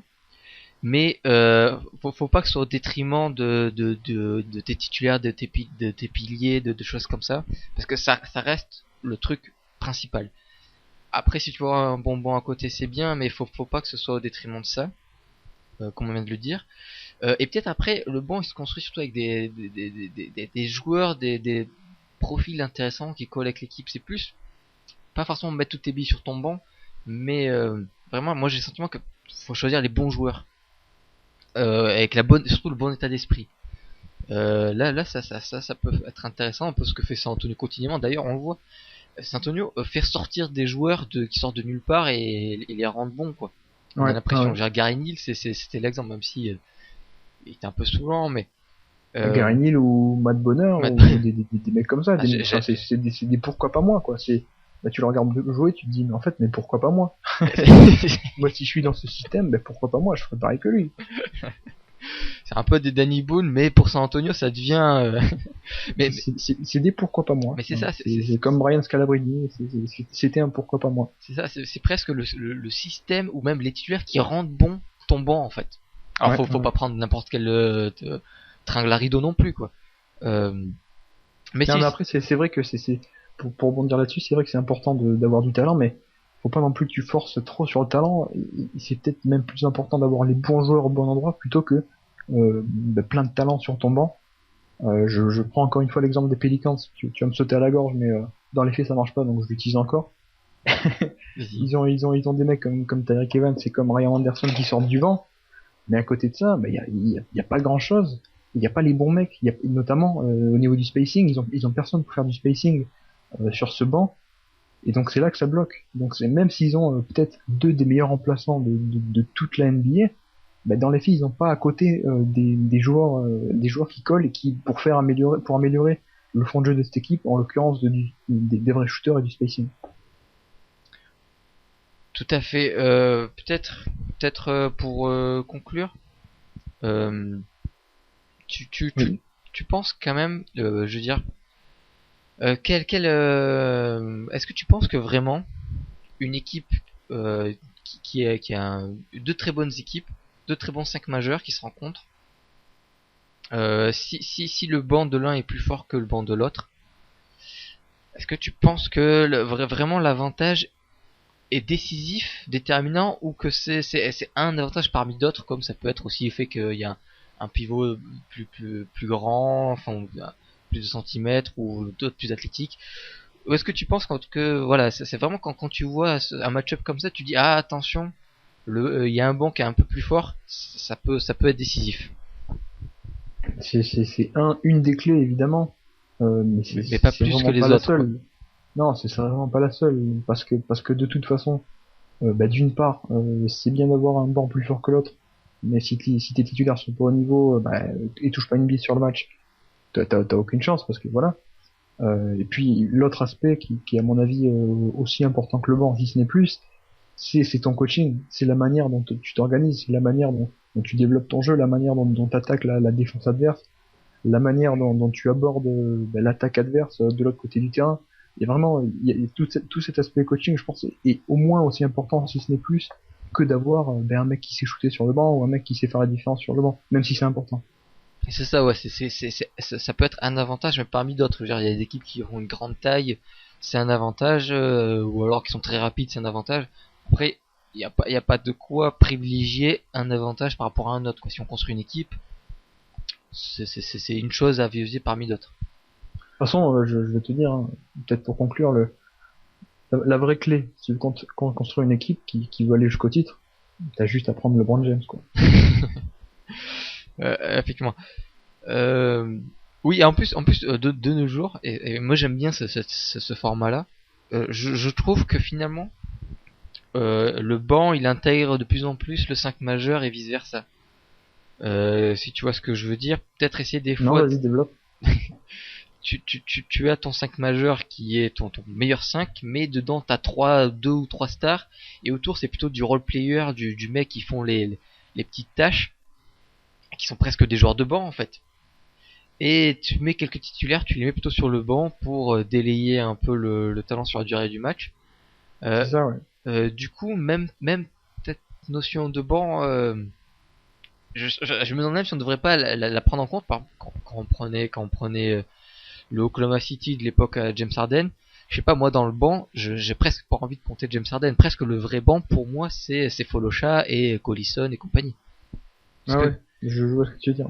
Ah, et puis ce qui est intéressant aussi, c'est que bah, dans ce système que tu viens de décrire avec 3 stars et puis que des role-players autour, finalement, bah, si tes role-players qui sont dans le 5 de départ sur le papier, ils sont pas bons, bah, tu les remplaces par les role-players qui sont sur le banc. Ça vaut pas moins bien, ça vaut pas pire, mais au cours du match, selon le développement du match, bah, tu joues avec celui qui est le mieux dans son match, le mieux ce soir-là, quoi. Je sais pas, Miami, je sais que les fois où Mario Chalmers est pas exceptionnel, t'as toujours la possibilité de faire jouer Norris Cole plus longtemps, tu vois, c'est des exemples comme ça. Et finalement, comme tu viens de le dire, la différence est pas énorme entre les role-players du banc et les role-players qui sont titulaires. Voilà, je pense que on va conclure là-dessus. À moins que tu aies d'autres choses à ajouter. Non, Une petite vanne peut-être sur les bancs et les joueurs qui sont dessus. Comment? Une petite vanne peut-être sur les joueurs, sur le banc et les joueurs qui sont dessus. Non, je crois qu'on en a fait assez, sinon on va Non, se je crois faire que c'est bon. censurer après. Peut-être juste avant de terminer, rien à voir, mais qu'est-ce qui se passe cette semaine avec, je sais pas, les ardoises qui fument en ce moment.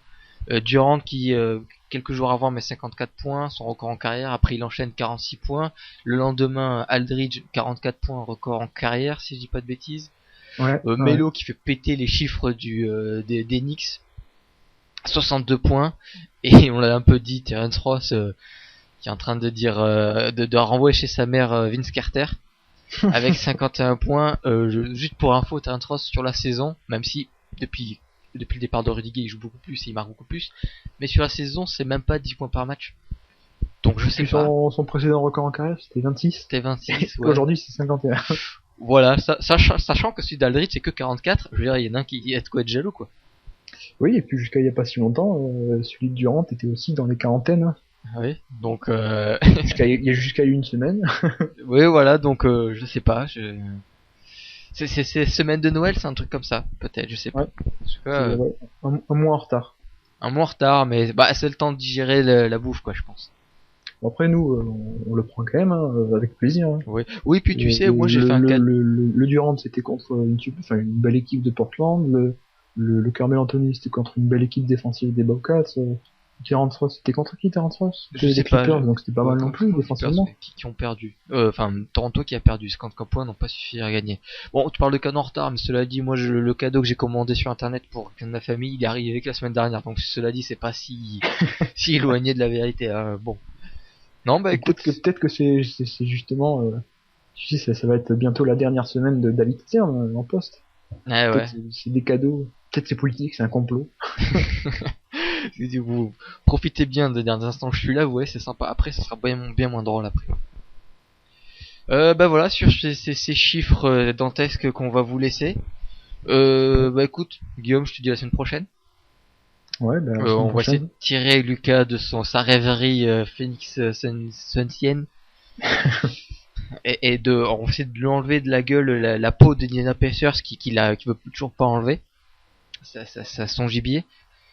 Et on verra bien d'ici là s'il sera descendu sur terre ou pas. On vous dit à la semaine prochaine aussi à vous, et en espérant d'avoir d'autres petites ardos comme ça, on va pas être contre. Hein. Allez, à bientôt. Ciao.